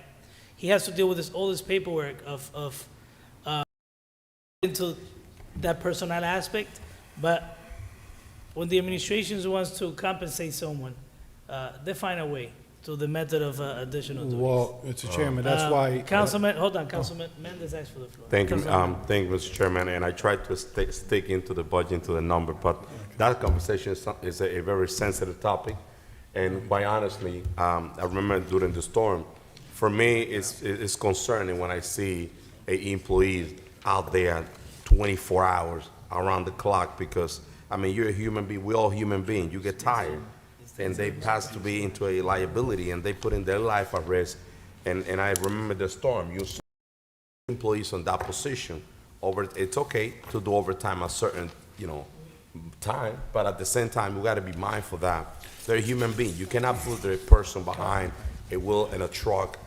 for 24 hours straight. That's something that we really have to look into that. And it's concerning. And I know that, I see that in number 70, there's some hiring here. We haven't that- started 70 yet. Huh? We haven't started 70 Oh, yet. we still back there? Oh, I thought I was there. You tried to stick with the numbers, but Oh, we haven't started. So I was about to get to the numbers of number 70, but we don't get to the numbers. I was gonna ask You got off track a little. one simple question to the traffic. And roads. Yeah, 60/50, streets and roads. Yeah. Correct. Go ahead, Councilman Velez. I had a question on traffic but Going back to traffic? just a simple question. When those poles are knocked down by a truck or whatever, do you receive the assistance of Paterson Police? Yeah. Do you see that the Paterson Police issue some kind of summons because they knocked down the poles or whatever? I would assume if it's warranted, then they would. Because, Councilman. no, the reason is because based on liability, based on insurance policy, there had to be a, if you don't have all the things covered, probably the compensation will not come the way that they expect it to come. Because remember, the insurance adjuster will look into all that, truck route, why he knocked down the pole, all that stuff. We could have just asked them if they have any difficulties, Correct. getting that money back. But Councilman Jackson said it best. And you say that the administration will look the way to compensate this employee. It's not looking the way to compensate this employee. They work hard. The thing goes, the money goes to general budget. At the time of budgeting, Councilman. I expect that this administration, if they put restraint in other division like they do for DPW, They still, people leave also during the year. They might have filled the positions that were vacant when we Definitely. budgeted, but then other people left. Am I Yes. correct, Director? Yes. So it's all how you look at it. So you telling me, for example, we all hear demand from DPW two things, that they have equipment and employees, Okay. right? And you're gonna tell me that other division that we have seen today, all right, they have increased their Now go, and again, we're getting off topic here. Mr. Chairman. You cannot go by what the employees are telling you. The people that are going to tell you what they need is in this room right now. You cannot go out there and talk to employees, and they want to tell you what they want to tell you. Now, it is the responsibility of those employees to go to the director and tell them that they're struggling, that they're short of staff, and that's why things are not getting done. Now, it's the responsibility of the director and the BA to put a budget together and present it to us, right, Director? That's Yes, it. and Finance Chair, just so you know that this year what we did different is myself with Manny, we sat down with each division head with Lydia and went through everything they needed, and this is how we came up with the formula. You see that? And that's the perfect way to do this. This is the perfect way to do the budget. You ask your division head, the people that the director holds accountable. For example, So- we hold him accountable. Whatever you hire, you guys are good to operate DPW. Council, that's what's on the books. It's You also have to take into part, let's say, workman's comp cases, people out for legal issues or in trouble, something like that. They still on the books, but they're not being utilized in our department right now. And remember, Councilman, they also have to take into account, keep the taxpayers of the city in mind, right? They're trying to do more with less, like everybody else, and they try to work with what they have. Now, if you ask them in an ideal situation, just like the director of the library came here, and he won all these positions, right? I'm sure if the director had the luxury, he would have a few more people in different places. But right now, he's working with, what we could afford at this moment. Mr. Chairman. Yes, 70? Councilman Mendez. All right, thank you. Director, I see that, you have some new hiring. You have 6 new positions here on the, on page number 7, salary for a truck driver. With Truck CDL. drivers, CDL 31.5. I'm sorry? 31,500. 31,500? Yes. Okay, because I divide 100,375 into 3, it gave me 33,400. Chairman, this is the 70? reality that we're facing on 70? Yes, number 70, truck driver. Through the chair to Madam BA, we have to modify this starting salary. 31,000 for a driver with CDL. It's something that it's not doable in this market. It's not. I mean, it's just you could go to work to any company, UPS or any, and you will start over 40,000 starting salary. Now there's a high demand for driver with CDL, so we should start that. It should be a $40,000 starting salary for truck driver in the city of Paterson, not 31,000, and that's something license, not in this market at all. $40,000 starting salary, and that's my recommendation. That's a change that I'm proposing for this budget. So let me just continue with all the questions, Mr. Chairman, that I have, and this, I just got 3 more questions on this. In the dollars in the 2022 budget, how much is the starting salary for a heavy equipment operator here in this? 31.5. 31.5? Yes. Any regular employee comes in at 30,000. Anybody with a CDL B or A comes in at 31.5. Okay, so let me just change my recommendation. Mm-hmm.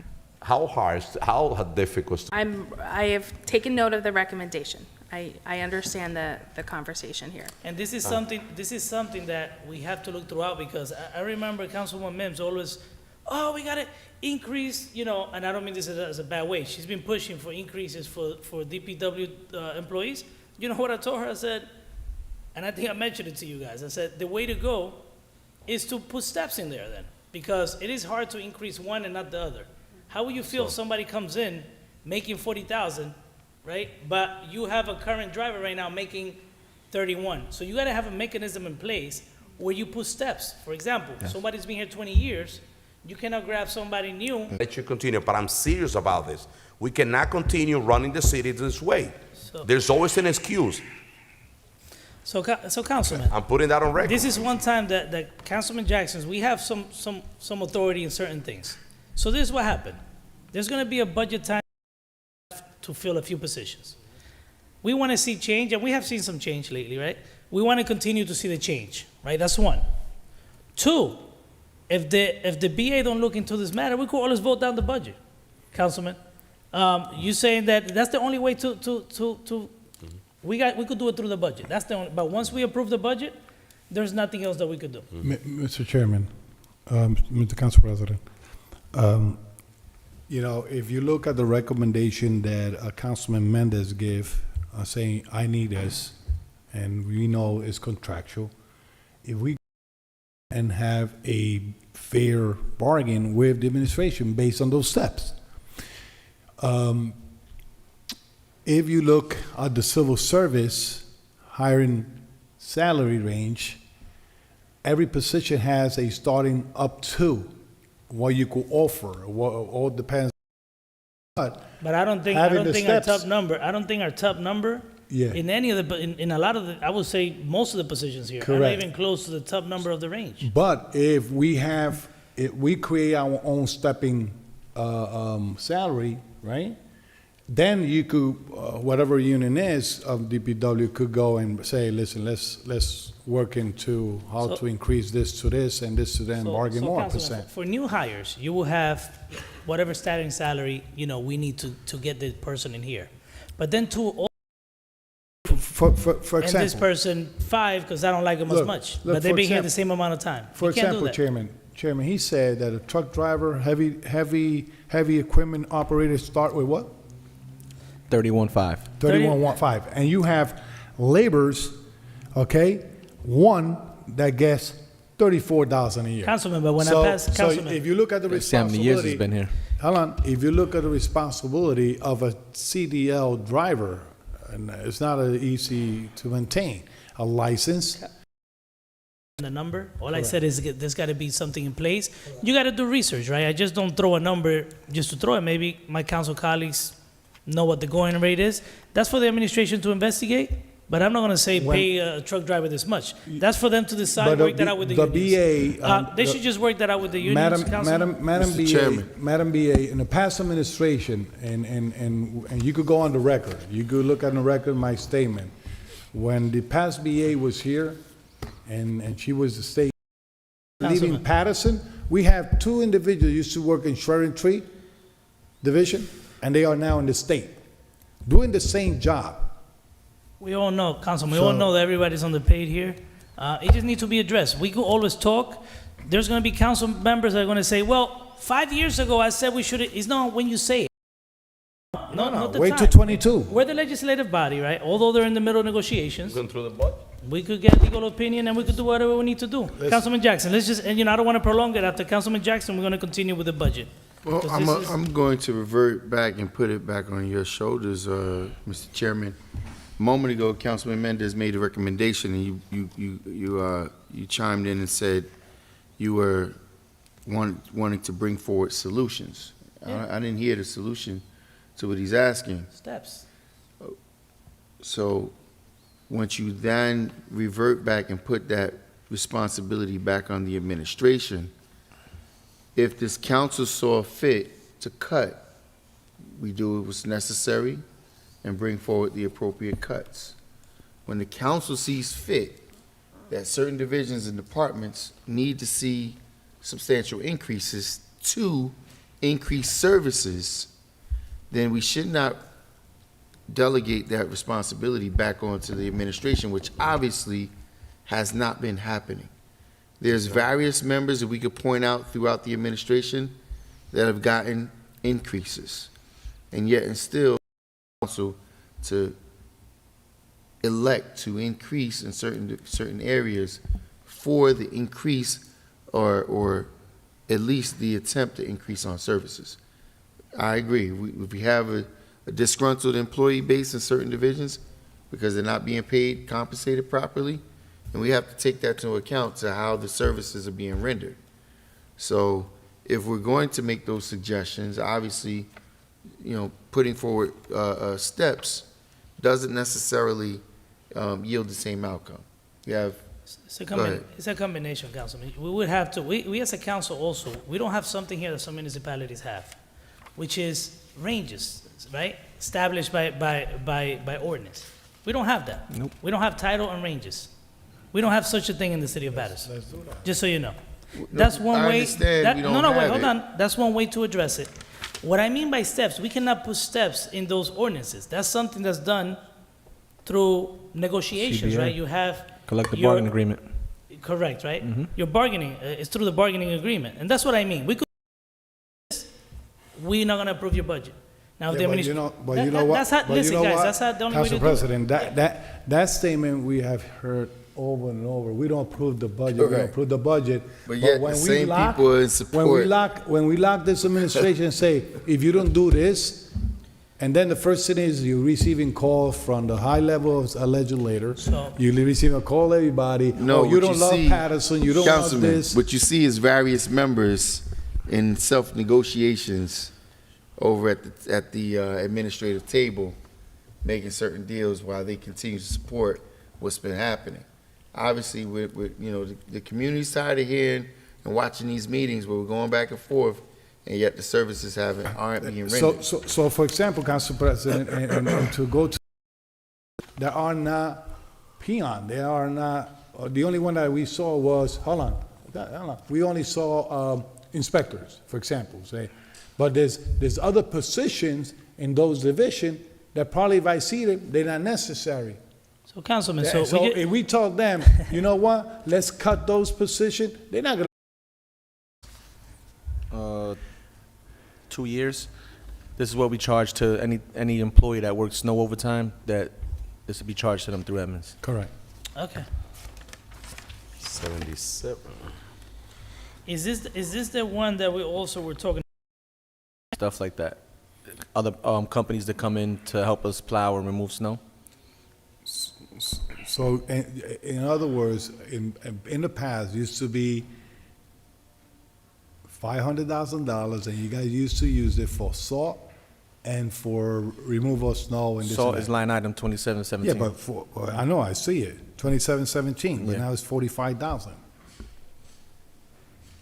So, Councilman, it's Before, for, the item was for snow, I recall, it was $500,000 for the whole entire operation. It of was separated just to snowstorm make and more separate. clarity for us, so we Oh, know so what we you spent. separate now? Yes. it's Okay. separated here, but in the regular budget, you'll see it as a one line, And and that's what you remember. Okay, yeah, correct. I have a question about 77, Mr. Chairman. On the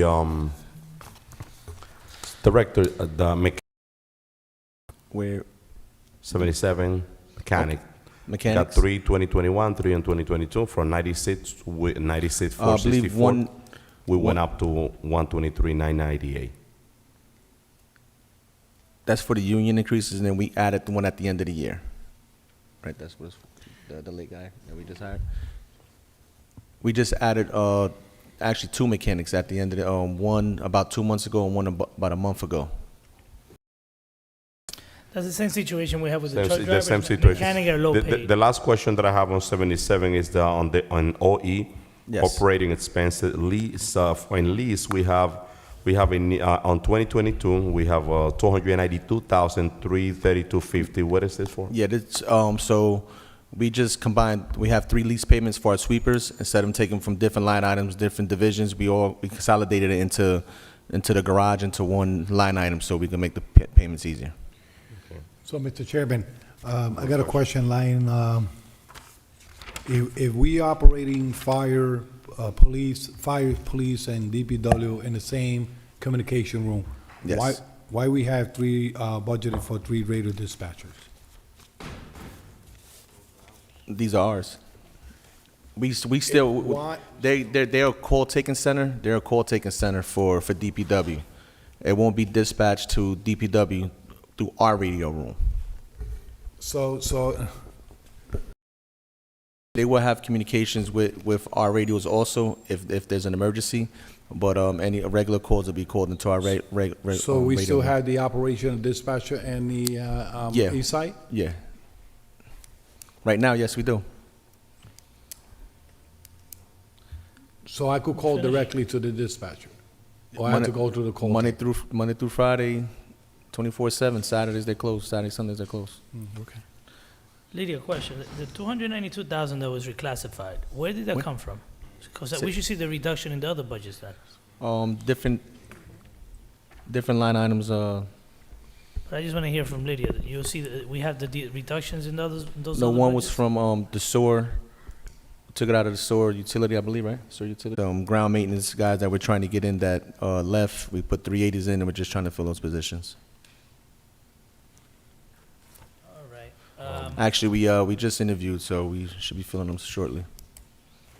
Let me ask you a question. How did it work? I know you came before us before. Yes. I know I wasn't supportive of it, but you came before with a third-party contract Yes.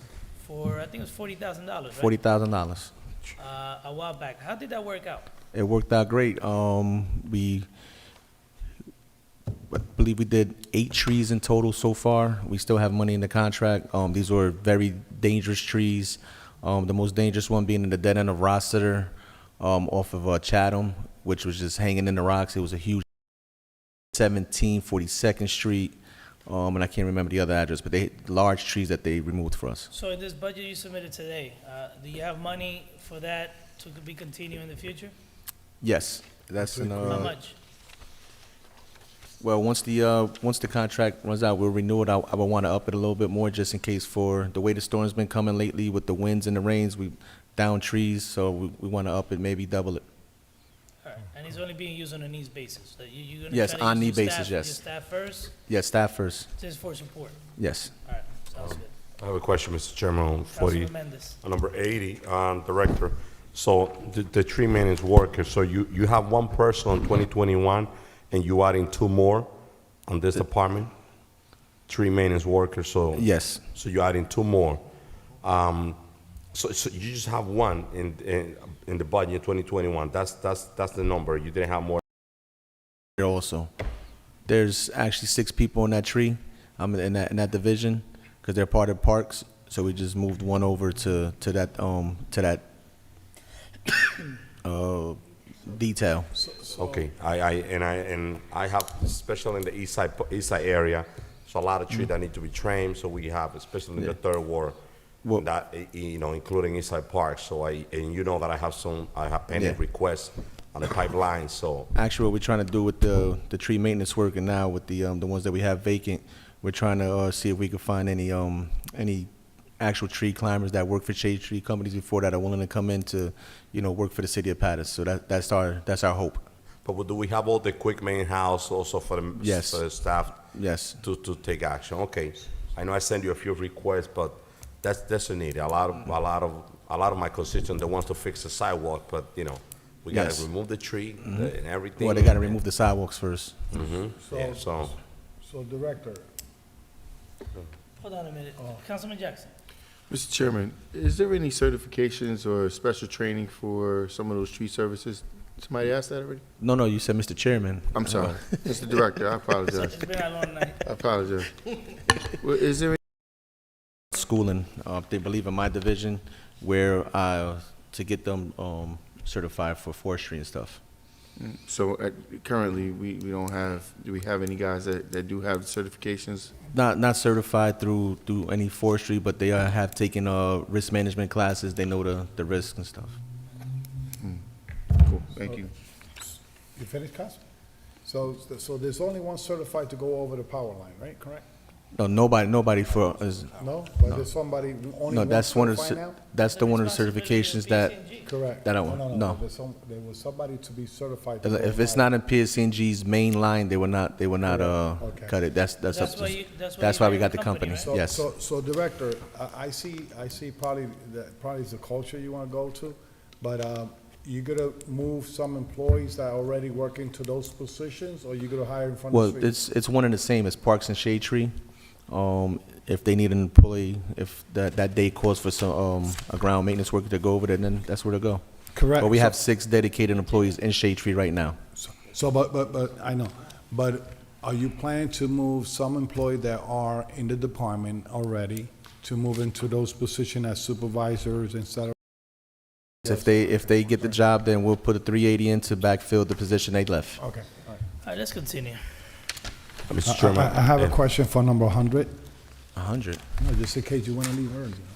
Just, and at page 81, Mr. Chairman, you got a quick question before we move 81. forward. Go ahead, Councilman. On the page 81, it's Director of Equipment Purchaser from 5,000. We budgeted 75,000 on this budget. The difference, $70,000 difference. What are we purchasing with this line item? I believe that was just a oversight from last year that we corrected this year.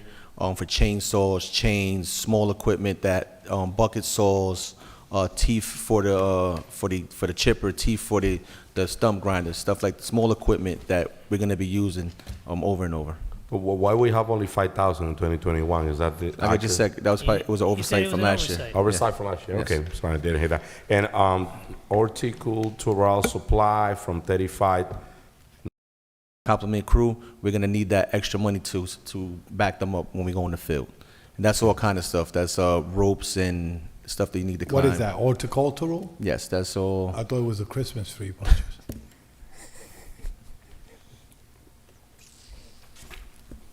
all right, so, good move on. All right, so we're gonna go to recycling. This is very important, so.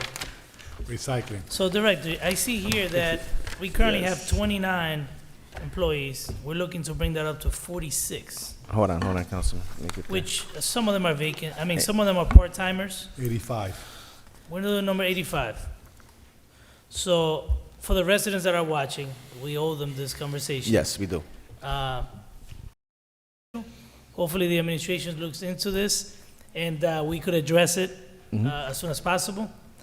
But if we're going from 29 to 46, Yes. you think this is the staff, given that you're able to fill the positions, this Yes. is the staff That we need, yes. that with we the- need to make sure that we don't have the issue that we're having with recycling? Yes,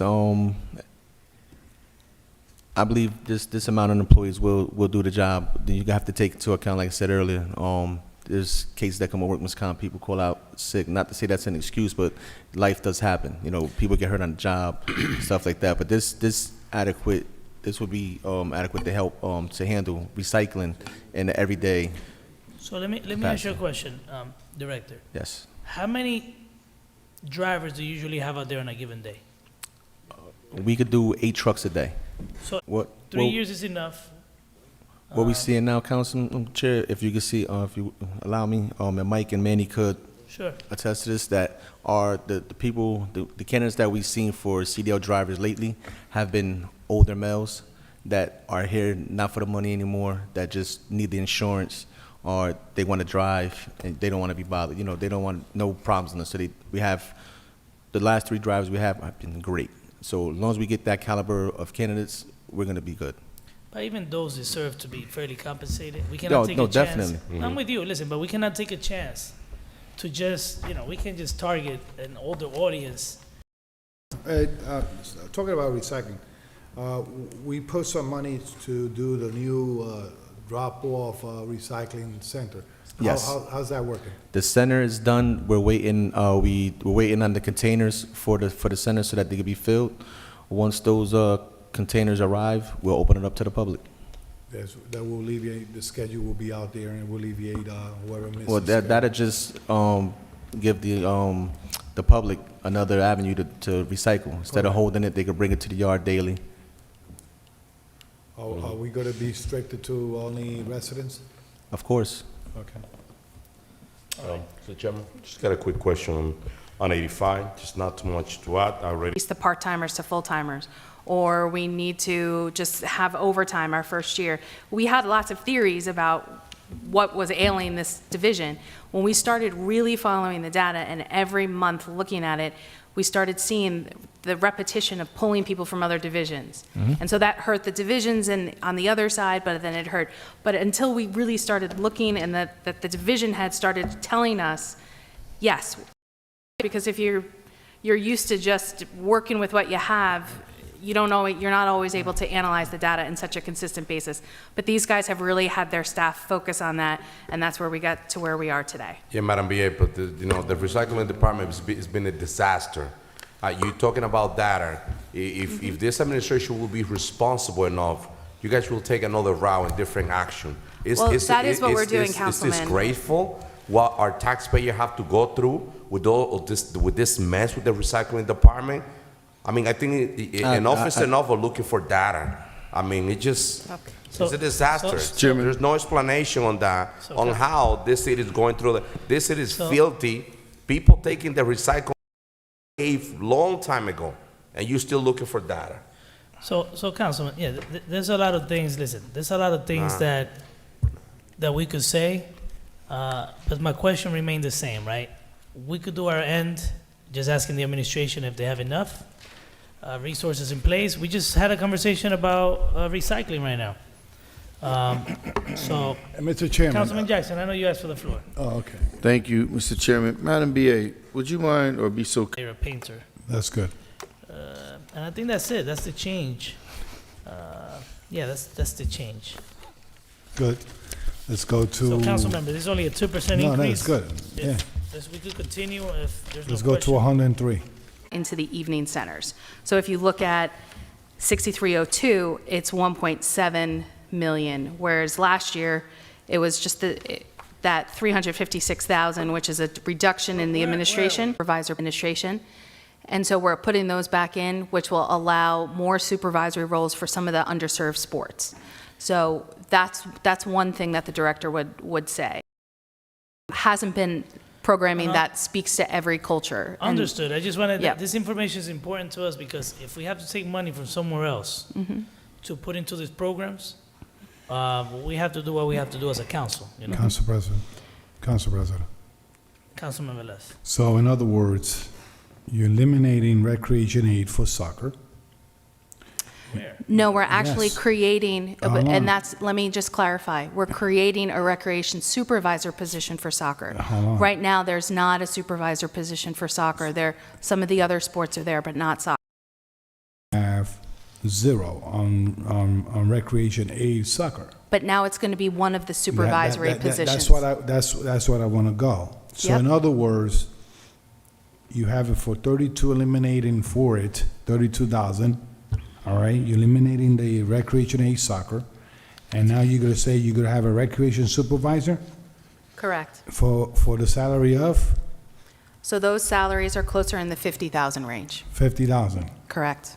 So wait, so you're creating a soccer or just a supervisor? We're creating a supervisor, and then there's going to be multiple supervisors. We're putting this as a position that should be, we see this as something that should be a supervisory position. They're all the, It's It's soccer. soccer, correct. So they're not removing it. No, hold No, on, we're hold not on. Let me tell you what I see here. So, Madam BA, you're telling me that you're eliminating the recreation aid soccer, right? That- We're a melting pot here, and we also have a large community. A lot of people that play cricket. Never played Yep. cricket in my life, but I like I said, I serve everyone, and I've been talking about this now for 2 years. Every time a new park gets done, I question where they're going to play cricket now, right? Yep.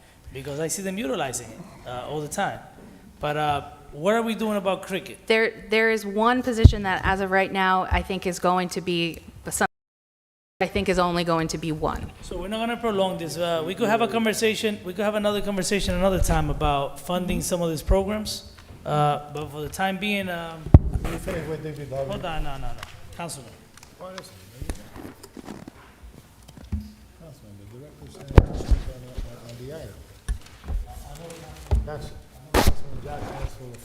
We done?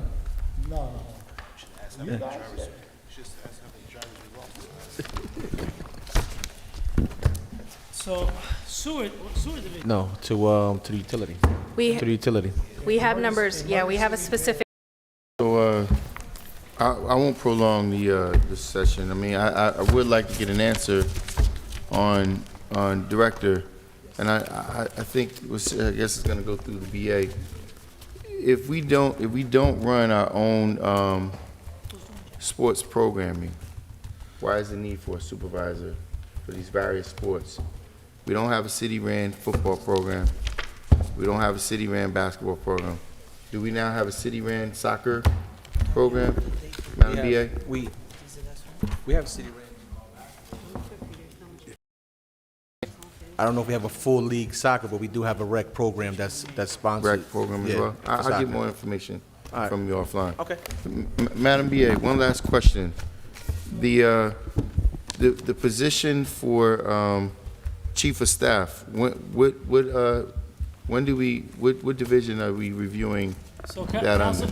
Councilman, so we do have general government here. is here with us? That covers all of that. We did general government already though, didn't we? No, We did not? So I have a question. so we gotta do, There's a new hire, right? let's go to that one then. I just want to know simply, what's the salary amount? Let's go to that one right now. The confidential aid to the mayor, the chief of staff position. You do see that there.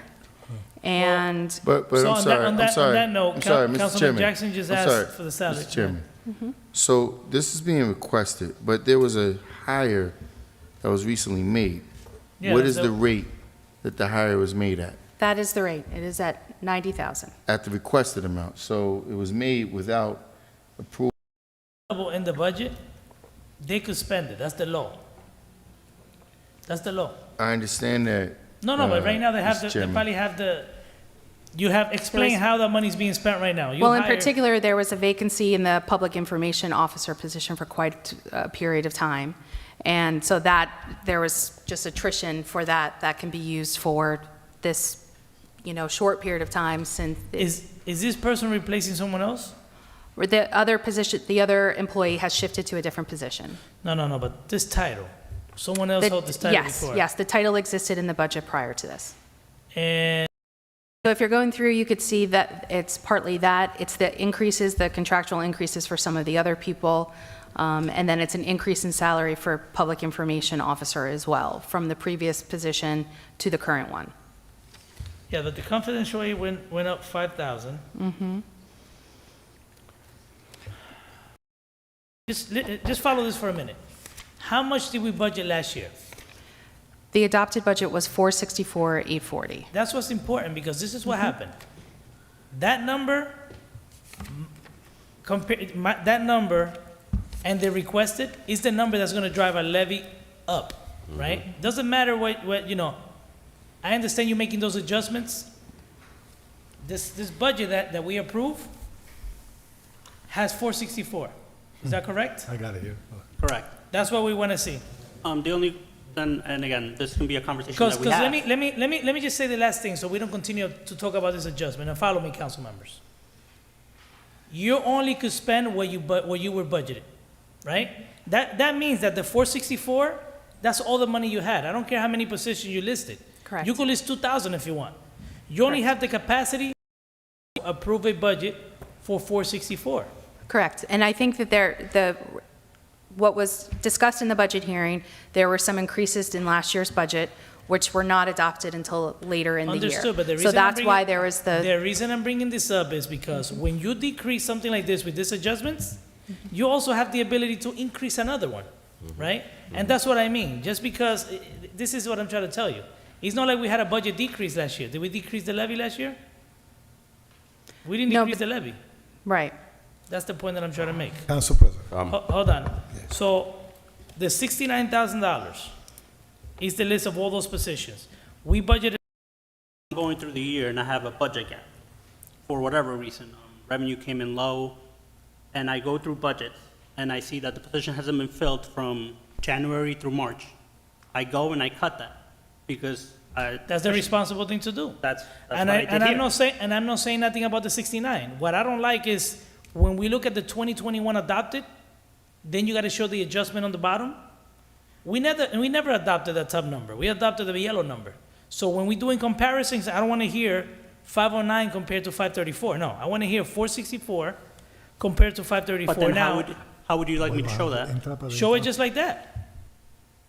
Show it the way you could have it the way you have it here. That's fine. With the 45. I just want to let the council members know that they're going to grab the yellow number. That's what we approve.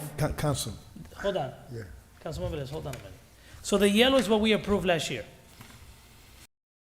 Famous public information officer is getting a raise of $7,000. The confidential aide, the so-called chief of staff, came with an increase in salary of $5,000. All right?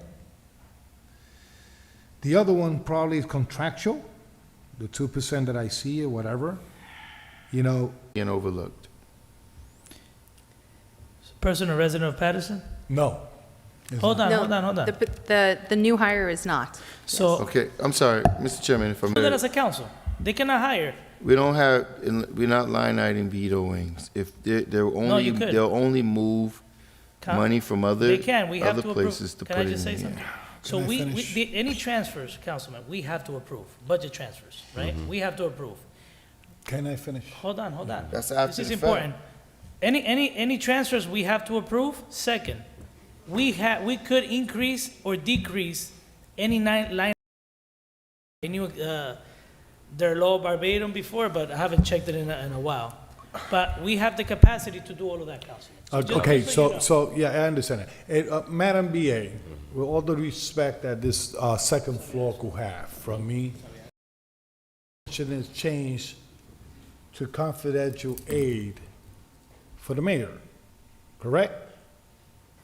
No, that one was just confidential aid. Correct. For whom?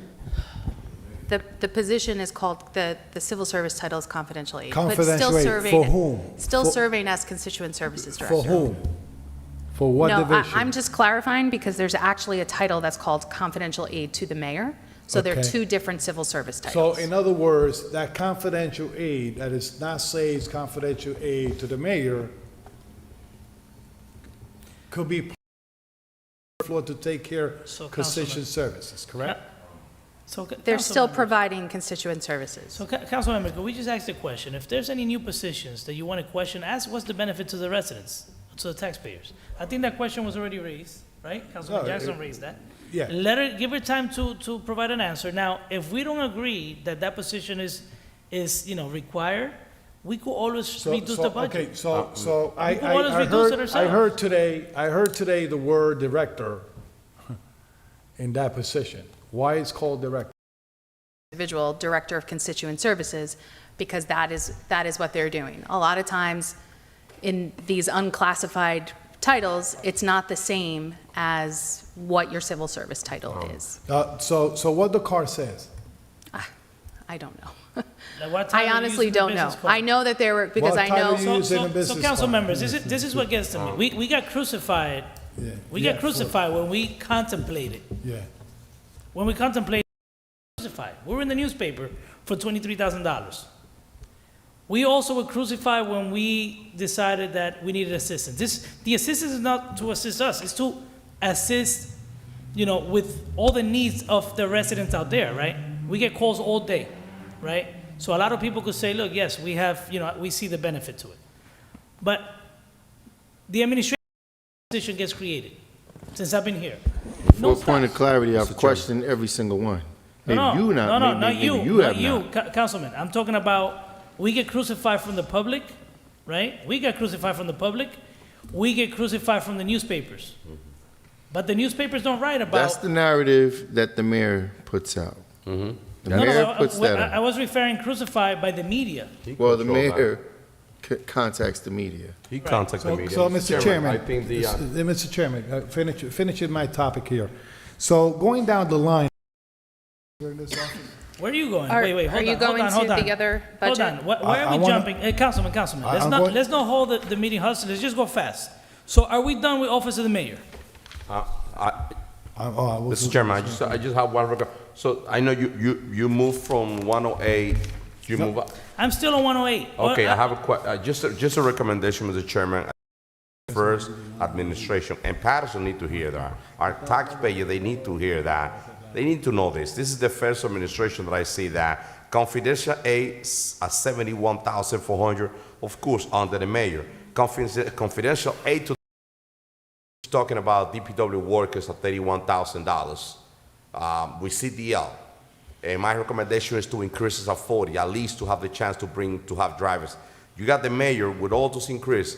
Tell me how they impact the community in a positive way, how they serve in the community. This is a shame, Mr. Chairman. All right, listen, one more. Careful when we are councilmen and we trying to move forward in other position in the city, and then the practice that we hope or pull roadblock to other mayors, we have to make sure we don't do it. This mayor, that was a councilman that time, crucified Mayor Jeffrey Jones because he was going to create one position at the mayor's office. One position. And he crucified this office. As a matter of fact, different floor down there. But you can't say nothing against that, because as I said in the regular meeting the other day, the calculator, the Madam BA, that you use in the second floor is well fine to satisfy the wishes of the mayor. But when it comes up to satisfy the small people that live in Paterson, the one that live in Paterson, work day by day to bring their bread to the table, is if it works for the second floor, it should work across the board in every department in the city of Paterson. Thank you, Councilman. Do you have a response? Yes, I just want, I know this is reflecting last year's budget as well. There are no new positions that are being created this year. And in addition, when some of these positions were created, like the public information officer, that was only done after a retirement. There were numerous administrative assistants who were in this office. It doesn't matter what title. Listen, I wasn't going to go there. They all work for But come on, I listen, just I've like been to. behaving today, but not. No, I'm not trying to, all I'm Don't. clarifying is that we are not creating tons of new positions It's in not this, that. and that we did it over When time. you change the function of a position, it is created. I don't care if course. somebody left. If somebody leaves that was doing the budget, and you hire someone else to serve a whole different,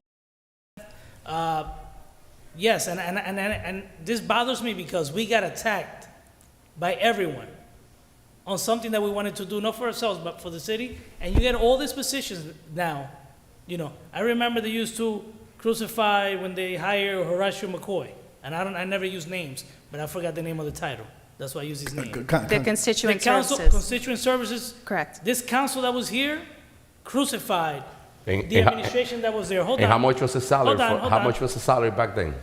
Check It the was salary. low. It was low. It was crucified. 60 right? something thousand. Then you create another position, constituent services, or the same one.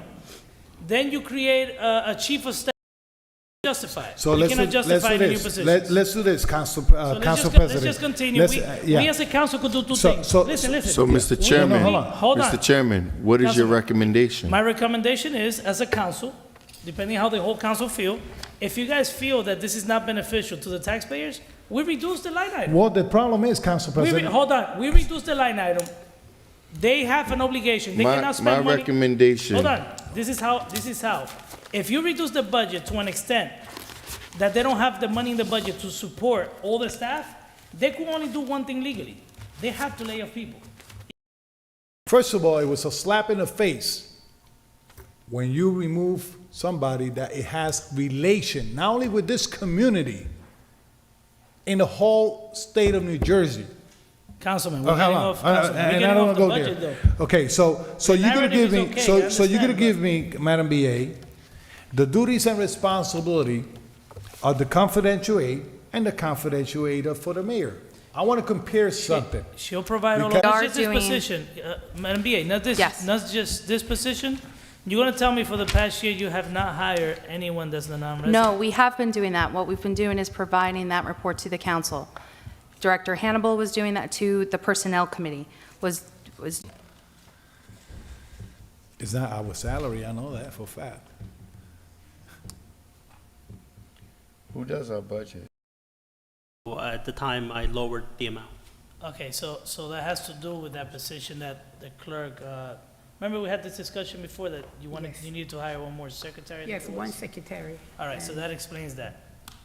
And then the other vacancy that you see is for Councilman, one for Councilman Mendez and Councilman Velez. Velez, and we are working on those. Got it. Those will be sorry, filled. what was Oh, the aides for. The aides, The aides, yeah, the that aides. will be filled, yes. Councilman aides. Mendes and Velez? Yeah, we're And they don't working call on it those. aides, they call it commissioners. Got it. Yes. So, Mr. Chairman, Yeah. What? Clerk, same thing, Madam Clerk, right? There's no changes, sir. I'm at 129. No, but I don't see no change. it shows a change from the amount that was adopted, One right? position. Huh? So although you didn't increase your staffing, I didn't, I guess you must have hired someone in the middle of the year? We had, yes, there's a So, vacancy for so one the more clerk. CFO reduced the budget that year by the amount that the position was vacant?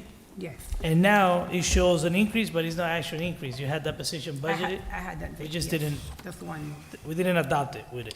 okay. Election, an increase of 280,000. Petitions, I have to pay the board workers, the voting machines, the ballots, everything is on my end, because it's a municipal election. It's not split between the Board of Election and the superintendent. Majority of the expenses are coming on me. So it might be a little more, it might be less, but I just have that there, so I have all the money there. Thank you, Madam Clerk. Madam Clerk, just to the recommendation, before that election comes, I wish to see Spanish, English, Arabic, Bangladesh tutorial, how people could use those machines.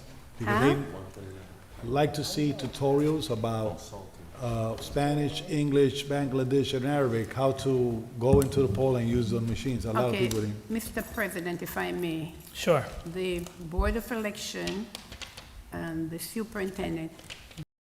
Whatever, how to go into there, because a lot of people That didn't would know be how. the, All right. Next, yes. insurance, that's So okay? that was Okay, number Council. 120. We're gonna go to. No, but I had a question, Multicultural Affair Office. We're going to Okay. continue. Hold on, We're hold we're on. going to number 123. What is that? Insurance. 123. Oh, insurance, that's. How do we what's anticipate, why do we anticipate insurance going up $2.4 million? Hold on, that's not way. Hold on, Council President. that. That's Oh, only that's not 500,000. Mm-mm, And the other one, the No, decrease. no, the total is total? going up. Our health insurance bill went up. Fees for health insurance. I don't see it in 2021. But I'm sorry, I think you gotta look at actual, C21 actual, not the adopted. So the credit in there so far is 4 million, and that's for half a year. Correct, you wouldn't have everything because the year haven't ended yet. So far we got like 4 million? Yes. So Okay. 129. 129? Yeah.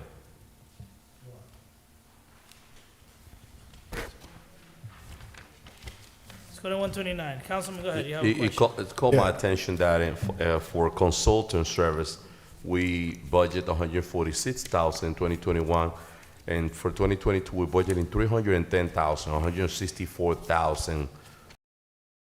74 and 1073. But what is it? It's, I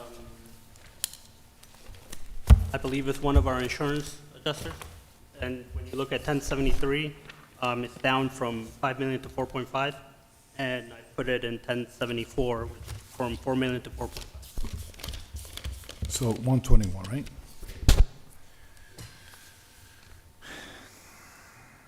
Any other questions, Council? The payment was split last year. The analysis, I know you're still working on it. Any updates on the analysis for, before we go there? Let's go to 135. That way we can finalize this whole thing. And then I can ask you that question. So you have here Senior Community Relations Specialist. 70,000 was adopted. We're asking for 81, 11,600 increase. Who's that? Correct. Which one? Yes, No. the, Senior Community Relations. No, it's the. this is the Cultural Affairs Yeah. position. The person who is going to begin working in this capacity is also has changed position. So it's sort of a swap, and we were, So I just want to say, so council members, last year, during this process, we asked the administration not to create that position. Correct. In recreation. And they transfer that person to recreation to create space, for whatever reason may be, to hire someone in this division. I still haven't forgotten. I think that was very, disrespectful, because we voice our opinion here, that position never existed in recreation. Had an individual, you transfer to This is not cultural recreation. affairs. Yeah, this is the same one we're No, talking senior about. This is- community relations specialist. right, that is also the official civil service title that existed in cultural affairs for a while. So, Yeah, but you okay, hire another person the other day to do something similar. Yes. In that office. No, DD, I don't, No, you have, in the past year or two, you guys have created some positions there. right, and there's been shifting. The person who originally was working in this capacity has now shifted over to public information officer. And then now this is being filled, there was the change in adjustment. But no, Councilman Velez, this is still covering flag raisings, community events. My question is, the name that I see in page 136 Correct. was transferred from the second floor to the first floor. Well, yes. Correct. So, and the duties of that person in the first floor is total different, what is specialist? No, on the second floor, it's now just going to be the public information officer. This budget is just for cultural affair, right? Correct. If you wanna go and revisit this, we're not gonna go back. Correct. But if you wanna go back and revisit the office If you'd of the like mayor. to speak with the mayor about. Office of the BA, then you do that. But right now, this is cultural So, affairs. okay, so do me a favor, Madam BA, just to be fair with the office and kind with the second floor, I need duties and responsibility, once again, from the confidential aid, duty and responsibility from confidential aid to the mayor, and also add the duties and responsibility of community relation specialists. Okay. And I will make my own decision. If I may. Madam BA, the person, the new hire in cultural affairs, is a Paterson resident? Yes. Very good. It's the same person. No, it's not. It's the same. It's That not. person was moved. The person moved. Can yes. you do me a Not favor, was Madam moved, BA, to but- add two? Can you give me the duties and responsibility from that person that you moved down to the first floor? That's what you just asked for. Oh, what that, no. Okay, yes, correct. Yep. Now, Senior community relations specialist. It was no longer being used by the finance team. it was, no, It it's not used no- to be, it it's used not to be no- a finance office, but it's no longer being used by finance. It's being used by a combination of business administration and the mayor's office. So Councilman Velez, so you raise a perfect question. Get a job description, right? If he's beneficial to the community, leave it alone. If you believe he's beneficial. If you believe he's not, The budget doesn't get presented formally until budget introduction in the new year. So part of that is contingent New year? upon, probably, no. Hold No. on. Probably, no, so you don't think it's gonna be in January. It's probably gonna be maybe. Right. It could be March. yep, right? I said the But latest we in is, fiscal year. is generally Not fiscal, April. the calendar year. So the calendar year don't start in March? There'll No, be but- temporary budgets prior Councilman, to Councilman. budget introduction. Good night, thank you, Madam BA, thank you, Madam Clerk, thank you, you. council colleagues, for knocking this out. Thank you. Good night, Patterson.